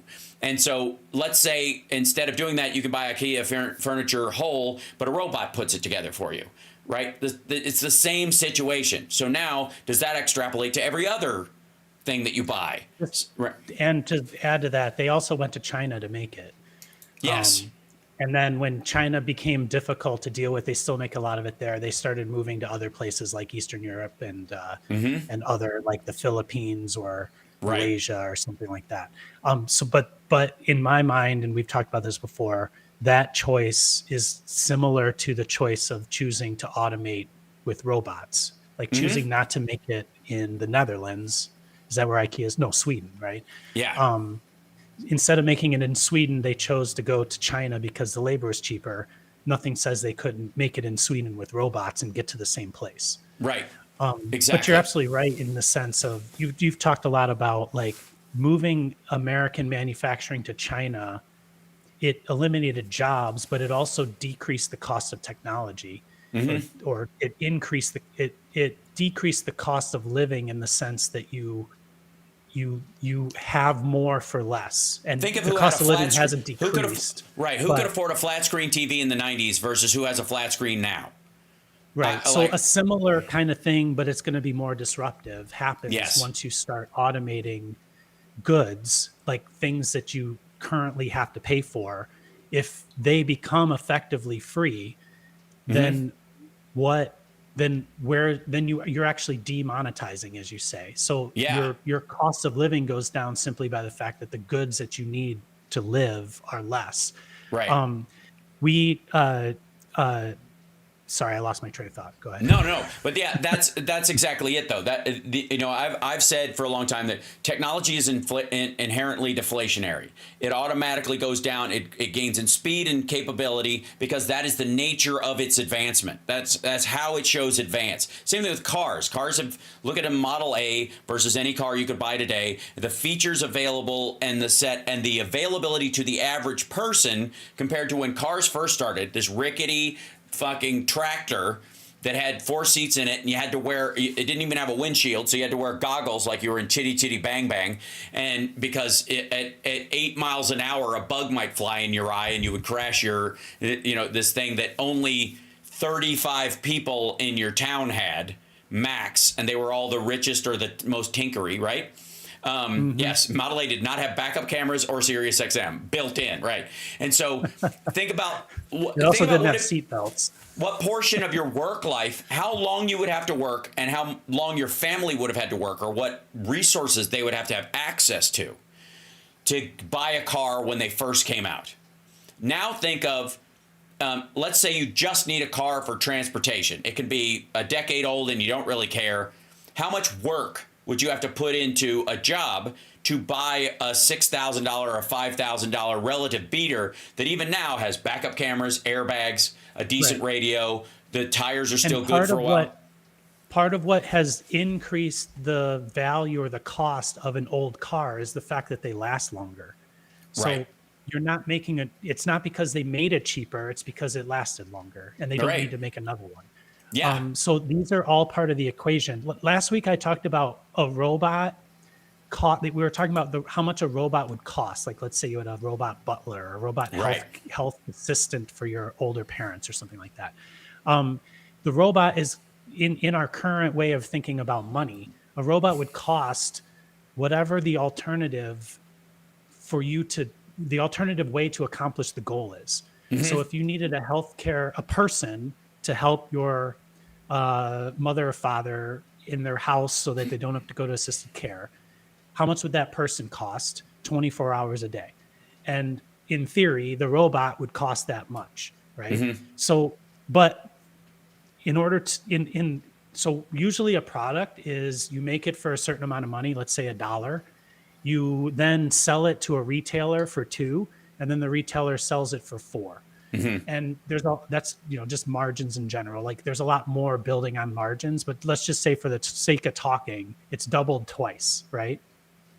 So if it costs a salary for 3 shifts of a person, let's say $100,000 a year, Right. that means you could make a robot for $25,000 and sell it for $100,000, and you're getting the same value, right?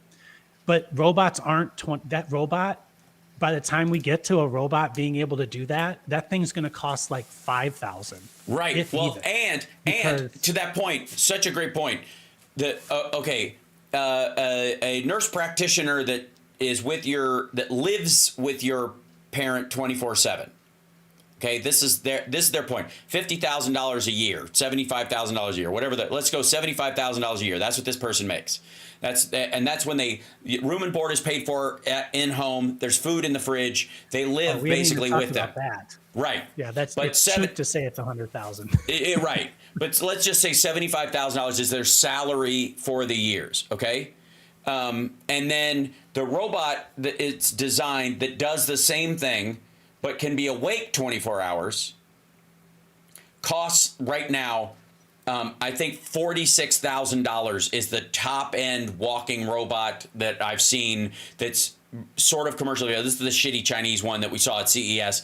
And that's not even close. By the time it gets to market, robots will make robots. And therefore, we're talking about probably, in real numbers, you're going to hear $20,000. It's going to be like the $20 marker where people feel comfortable spending $20 more than they spend $50, no matter where you are. That's why the same item, even there's a differential between the currency between America and Canada, some things cost the same. They're both $20 in both countries, even though they should be cheaper in Canada. They're both, psychologically, people are like, $20 is $20. I get that.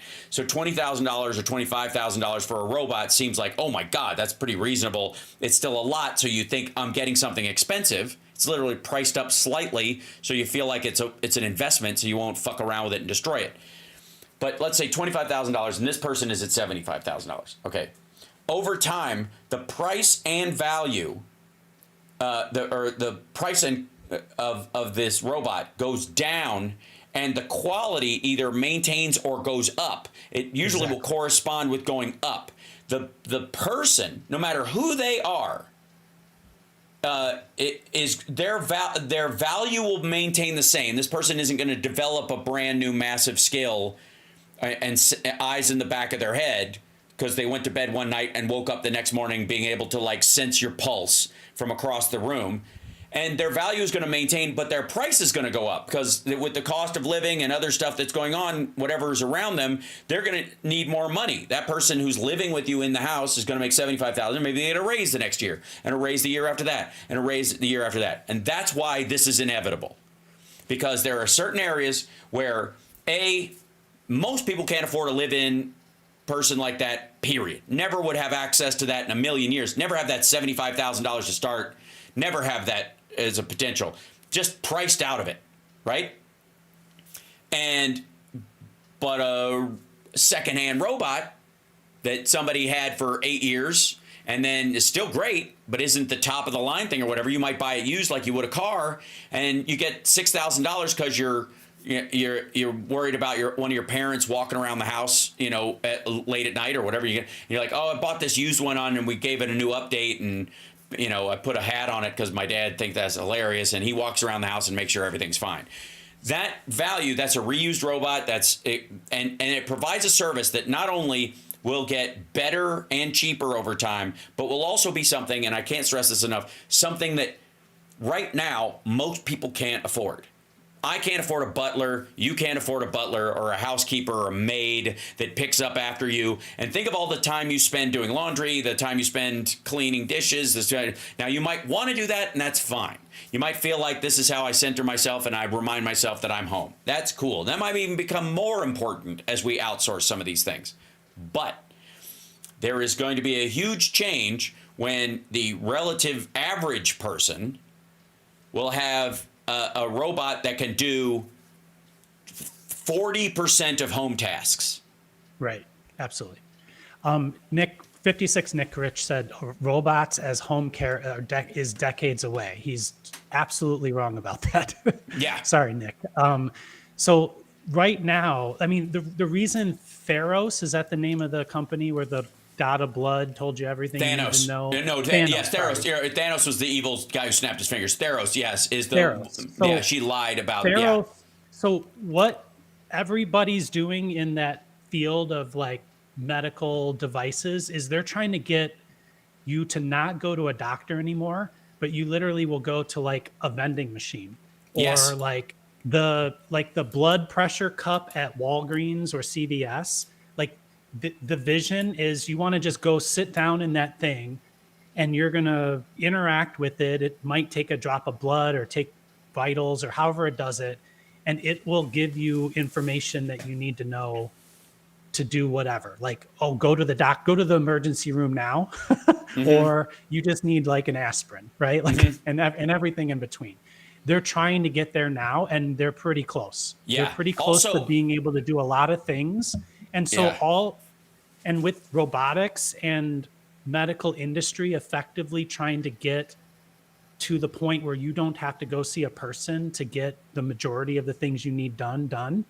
You add robotics to that and you're there, you could be there in 5 to 10 years easily. So there's a CSL just threw this in my feed for later. So and since I can't do a show later on this afternoon because I'm flying to DC for the Sexy Liberal show, I'll show you this real quick. And pop Joining me now, I want to bring in Spear. Shut up. All right. I reload this so that you can see the cover art on it. Line here real quick. Yeah, so you see that line. So this is Fox Business has an article, a video today. Like it or not, this is the year humanoid robots get ingrained in your life. Do they get ingrained? I wouldn't say, but this is Roombas 6 years ago really started showing up. And I have one. They're way better now. I've been wanting to upgrade, but again, it's the price point. Like, why would I bother? Because it does fine. And then, by next year or the year after, it will be cheaper for that prototype version that I'm seeing now. The cutting edge will be cheaper in 2 years, and I can wait because this one works just fine. The used car matrix that you're talking about. Yeah, it's what's good enough. Computers. You don't need a supercomputer. You don't even need $1,000 computer anymore. Like most people could get away with a $500 computer or $250 computer. Totally. So this show or whatever, and I don't know why they're showing News of the World, except it has a robot and they couldn't think of a fucking better. On the verge of Charles on the history between Queen's iconic album. That's so weird. I don't know why he goes into this, but okay. The forecast. They're going over the forecasted number of robots.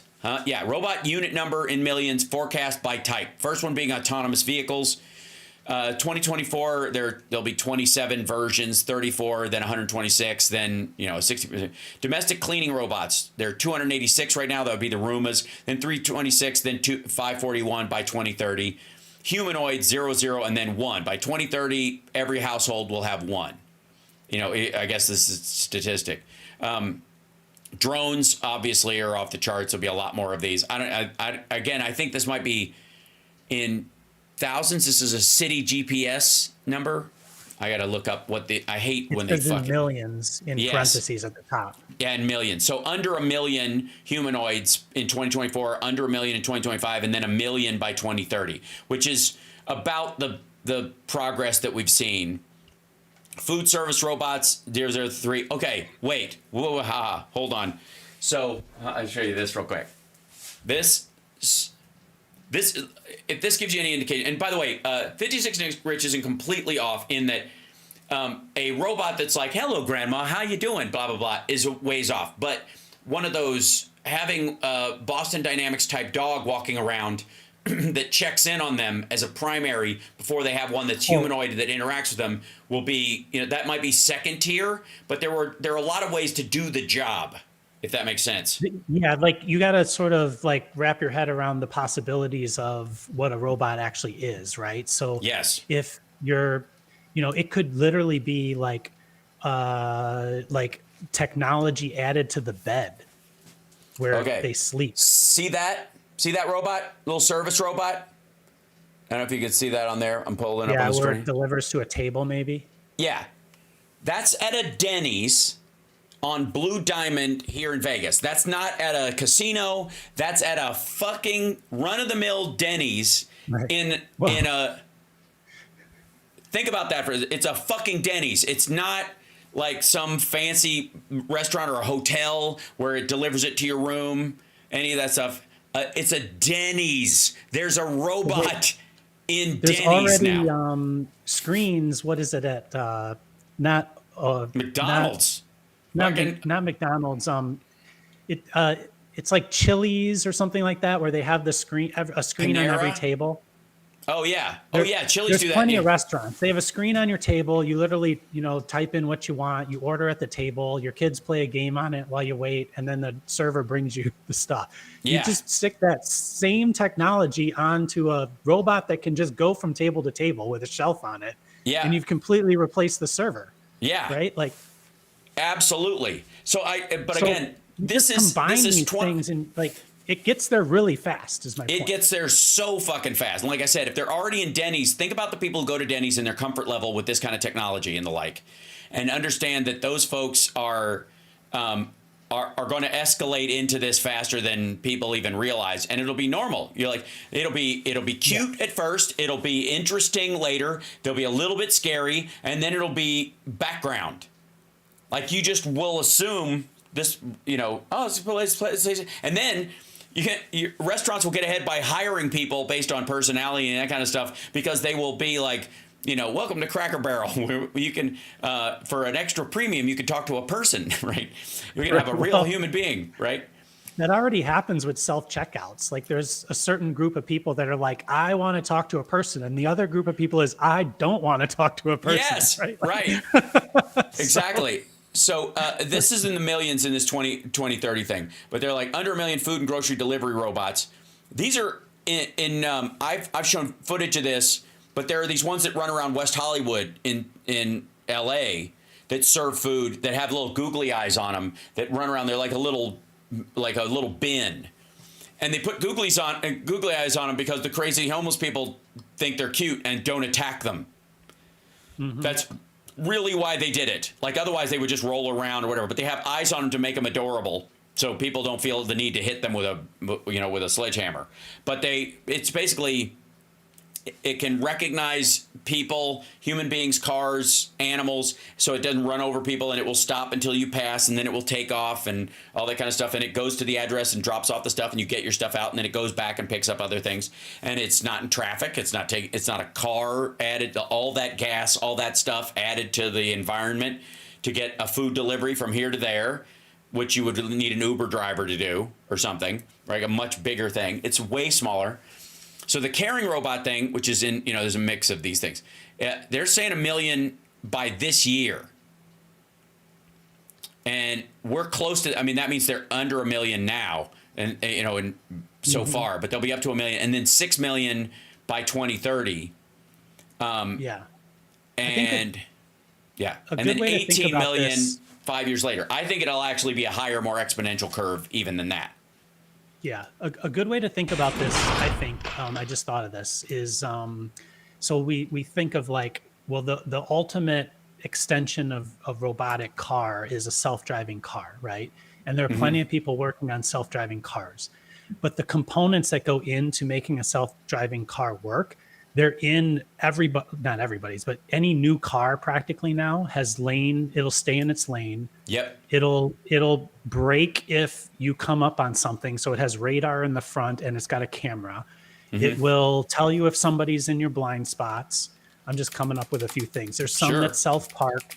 Like, so what I'm getting at is the technology, all the pieces that you need to self-drive, they've been in cars being augmenting you as a human driving a car for years now, probably 5 years, 6 years, 7 years. They started telling people that in your blind spots have been longer. And then the stay in the lane thing, I think, is one of the most important ones. Like, so those have been being tested, tried out. People are getting used to them. So how many people that don't have a Tesla that self-drives, how many people put on their cruise control and let their car stay in the lane on the highway and follow a car behind them? I think most people, after being in the car for, I don't know, a month or half a month, starts to get comfortable enough that you take your hands off the wheel.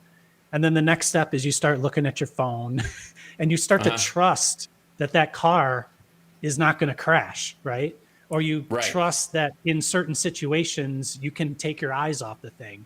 So those are like the steps on the way to trusting a self-driving car. And that's just one thing. If you look at 3D printing, just 8 years ago, the best 3D printer you could buy, or the cheapest one, might have been $100,000. And now you can buy one for $100. Right. So it's literally like come down that much, and that $100 one's not like great or perfect, but for $5,000 you can get something that previously was $100,000. Right. So these things are going to be sort of the same thing. They're going to come out in these sort of high-end, very specific use cases, and then they're just going to start filtering down, because all the components, and we've talked about this before, but maybe we kind of really need to drill it home. All the things that go into these things, they get cheaper and cheaper and cheaper the more you make. And then you just basically start saying, well, there's a joint. I'll start using that joint over here in another thing. And there's a camera, and I'll start using that camera that can recognize food in another thing. And it just starts to like go all over all products. Right. And more get made and more get made, and they get cheaper and cheaper. And then all of a sudden, that's how you get to $1,000 robot that can walk around your house and clean it for you for practically nothing. Right. So let me show. I'll speak to what we were talking about a little bit here. This is a thing. This is from CES. This is a thing called Lemmy, which doesn't look at all like the guy from Motorhead, which I'm very disappointed about. But this is a roll-around self-balancing robot that has screens on it, does on a FaceTime, and then also has access to a ChatGPT like AI, depending on if you use the API and you sign up for that and you have your own ChatGPT account, or if it uses its own kind of proprietary. But it's got fall detection. It's got reminders and all that stuff when you have to take medication. It can play games, and it can talk to you. It can tell stories. It can listen. All the things that are available in the talking GPT things, but it's simply just meant to be a companion care robot. It doesn't have arms. It can't pick you up when you fall, but it can call the police and the fire department and the ambulance if you fall over. Okay. How much is that? This is a prototype, so it's about $5,000 or $4,000, I think, because it comes with a medical service attached to it.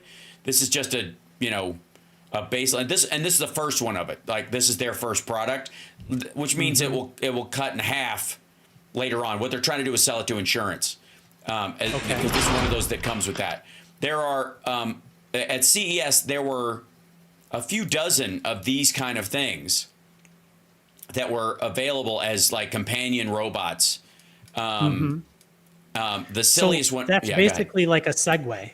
Like, it's self-balancing. Yes. It's a Segway, right? So like I just looked it up. When a Segway first came out, it was $5,000. Yeah, right. It's probably okay. So, but then all of a sudden you got a whole bunch of $500 hoverboards, like you could buy at Costco, like 3 years later or 4 years later. And then now it's just sort of part and parcel to this robot. It's just an automatic that it's got the two wheels and it balances, and it's just, it became a commodity because it's just motors and software and some sensors to keep it upright, right? Right. So here's one. This one doesn't even move. And this is, arguably, whether it's just Care AI or Care Robot, this is a thing called LEQ. This was also, it's funny because a lot of times this stuff's already available in your phone and stuff, and we take it for granted that it's easy for us to hold something. But if your hands are arthritic or you have issues, whatever, this is just one of the things where having this thing around, is, on its own is nearby, and it can message you and talk to you. This thing's, its head moves up and down. When it speaks, its light goes and moves around, but it's meant to be very unintrusive. And then it will tell you stories about trips you took and blah, blah, blah, and it will reminisce with you about things. It's for elder care. And this lady is so happy to be talking to her little robot friend. She's super happy. She's trying to pour tea into it, and she murders it, right? Have a sip of my tea. Just like dumps it on top. Yeah, right. Oh, get you. He likes my tea. Right. Okay. But this lovely lady's having memories of going to Costco, I guess, whatever. It has live bingo sessions with you and your friends. It does video chat messaging with trusted contacts, so your family can set up. Make sure you're not, sending people your credit card online and the like. And then it does little like seated chair exercise stuff and Tai Chi and Qigong, and tells you if you're doing it right because it has a sensor on it that can look at you and see if you're doing it right and all that kind of stuff. Yeah. And this is let's see, I have no idea how much this thing is. Oh, it's a subscription, so it's $50 a month. All right, so here's what you do. You get a Bluetooth thermometer, so you can take your temperature. You get a Bluetooth oxygen sensor, so you can put it on your finger. You do, something that reads your heart rate, like all this stuff. Like it doesn't take long to get there, and all of a sudden that is like something that you can check in with your doctor with. That's right. That's exactly right. And at the very least, if it's, I have made the point, and I think we've gone over time, and I've got to get ready for my flight because we will start this. Some work here too. I know, yeah, you and I both. So I've said many times that if humanity, with all of our fucking around and finding out, if it just gets to the point where we are the species on the planet that is able to flick away an asteroid from destroying all life on the planet, then every animal on this planet owes us a debt of gratitude for that singular act. Everything we've ever done on the planet has led up to us being able to reach a pinnacle point where an asteroid was going to wipe out all life on Earth, and we went dink, and it will have been worth it. We will have earned our keep as a species over and above all other species, because there's not another animal on this planet that's capable of doing that. Never mind, I don't know, if all the dolphins could get together and be psychic and go and send a ray, maybe. I don't know how that would work, but let's just, in the most fantastical idea. But if human beings are, if that's all we're here for, it will have been worth it, right? If we can just do that once, Think in the future. Everything builds up, all these animals, all the zoos we've kept endangered species alive and done all this shit. All of it. Everything we've ever done has led up to humans being able to knock away that thing. It will all have been worth it because we'll have saved all life on Earth, including our own, but also every other animal and every bug and every fish in the sea and whatever. The same thing is true of one of these silly little devices. Because it's $50 a month, and is there going to be a better one, and can you upgrade? And sure, but if somebody like the Life Alert, what's it worth that it saved your life? Exactly. And what is the alternative if you only have somebody there who's during these hours, and it's after hours that you take a spill or you hurt yourself or something, or that actress that just died of carbon monoxide poisoning in her house, an older lady, just at home. Just the flue in her house didn't work or something in her fireplace, and she died of carbon monoxide poisoning. If she'd had a sensor, would it have wakened her up? Maybe, maybe not. But had she had a sensor on her Apple Watch that went and taptic, or haptic woke her up, what would it be worth? All of the tech, all the stuff building to that point, if it saves your life, right? Now, a bunch of these, you're going to be able to find a cheap version of that that's almost nothing very soon. That'll be $50 a month for the rest of the year. But there will be 19 versions of this thing that will be $10 a month, then $5 a month, then free because your insurance will pay for it, because it's better to have that intervention than to deal with the damage that you laid there wounded and untreated for an extra hour or two before somebody found you. You went to the emergency room and you didn't have to. That's right. That's right. All kinds of stuff. So all of these things, all of these advancements, the benefit of them is going to far outweigh any of the damage in the foreseeable future, especially when it comes to elder care and taking, and feeding pets while you're away and monitoring your house so that, if you're away, your house catches fire, think of all the things that fire alarms have saved. Think of all the things that, have benefited from it, right? And there are free ones. Yes, that's true. Crazy Insane Aliens. There are ones that already do a lot of this thing. There are apps that are free. Apple's devices do a lot of this stuff right out of the box because they know that value added is no skin off their nose development wise, and ultimately gives you a reason to have one. And so, and that's just going to keep growing and keep growing and keep growing. So, you and I. Continue to be very bullish about the value of this stuff versus, the cost versus, cost benefit analysis is heavy on the B, low on the C, as far as I'm concerned. But there's going to be some costs that you got to prepare for and mitigate. And I just don't think the Trump organization has any idea. Like the Trump administration or the people. They're no certainly idea. Not making anybody feel like they do. Right. And even the people around them that are supposed to, the Peter Thiels, the Elon Musks, just sound like a bunch of assholes who spend their day on Twitter, have no fucking idea how any of it works. Of mentally ill people who seem like they're, I don't know, like they're not out there doing anything. They're just, like you say, on social media all day or something. I don't know. Right. Yeah. Like I just read an article. Peter Thiel wrote some op-ed, and it was like batshit. It was wackadoodle. Right. It's so you're like, is this early leader ChatGPT of the right? Right. Well, that's exactly it. These people are idle hands being the devil's workshop, but also idle brains. These people have way too much fucking free time. And what do they do with it? Do they do something extraordinary with it? Say what you will about Richard Branson, but that motherfucker uses his time on this planet. This guy is on he's parasailing and he's fucking skydiving and he's building shit and all the things that we talk. But and Bezos maybe to some degree. But there, you get to be a fear point too, where everybody's afraid of you. If you go outside, somebody will shoot you or you'll fall over, and then what happens to the company stock? So you're in this bubble like the president is almost, where they can't do anything but sit on fucking Twitter all day like a goddamn teenager. That's what they do. That's what Peter Thiel does. Peter Thiel has 3 phone calls a day, but the rest of his companies are relatively they're just running themselves. He's just rich and bored and full of shit. Yeah.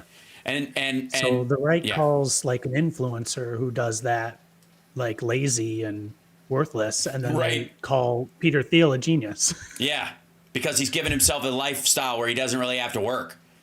And you're like, yeah, you don't have to work.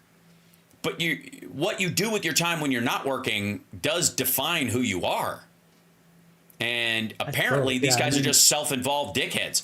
I'm gonna cut us off because you got to work. You've got a young man. I got to work. I mean, everybody's goal is to not work. Like, everybody works so they don't have to work. Not everybody. There's some people that love it. But for the most part, we're all looking to retire. We're all looking to get rich so we don't have to work again. Like, so then when people aren't working, like, then they either become gods or they become like useless. Like, it just doesn't make any sense. Like, we're all upside down with all this stuff. It's either Wall-E, right? It's either Wall-E or we become, Bill Murray's character in Groundhog Day. Like, to me, AI and robots give us the promise of Groundhog Day. Like, taking some of the mortality out of the issue when I could learn something quicker because I have more time to do those kind of things, right? So, yeah. All right, brother. Have a good trip. And thank you. Have a great weekend. I insist. All right. Bye, everybody in chat. Have a great weekend. And we'll talk Tuesday on our special nerd call. Okay, awesome. Sir. See you All then. right. Bye. Cheers. There he goes. Ladies and gentlemen, Rob Glenn from Root Design. And thanks for sticking around for the conversation. It's Hal Sparks Mornings, Mega Worldwide. We get to go into topics more in depth on the morning show. That's the point. Because they require some genuine thought and conversation. And you're not going to, in a 7-minute segment on a news show, figure out the answer to all these things. So what we're trying to do is help you guys work through what part of it might work for you, might concern you, what parts of it might confuse you, and bring you closer to actually finding some value in it. Making sure that it gives more than it takes, if that helps. Can I upgrade this? Is the door too loud? I'm sorry. Yes. I'll do what I can. Hold on. Let's see. Is there a properties? Let's see. Is audio monitoring off?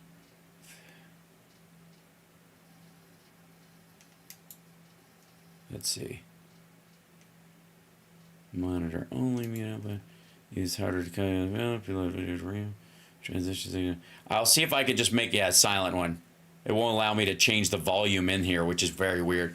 That said, I love you guys, and I will see you guys tomorrow for the radio show. I won't be able to do a show this afternoon because I will be on an airplane going to Washington, D.C. to freeze my adorable little tuchus off and do some comedy. We are live streaming it, of course, at Meat Hook. So please check out the live stream, watch the show. I have no idea what I'm going to say tomorrow. I'm writing jokes today and tomorrow because everything's changing all the time. And we will eventually, I will put together an act that I will be proud of in very short order because that's the nature of this thing. And then Tuesday, next week, Ultimate Jam Night at the Whiskey. Wednesday, I have a sort of a day off. Thursday, I'm at Flappers. Friday, I'm at NAMM. Saturday, I'm back here. So it's going to be a crazy travel week. And God knows I will be, on Monday, I will be covering some of the inauguration stuff, if only just to laugh about it. And we will see. We will deal with the things that are in front of us and no more. I refuse to be scared about what may and might happen so that I can put my attention on the things that do happen and respond to them accordingly. Worry is not preparation. Take it from H. All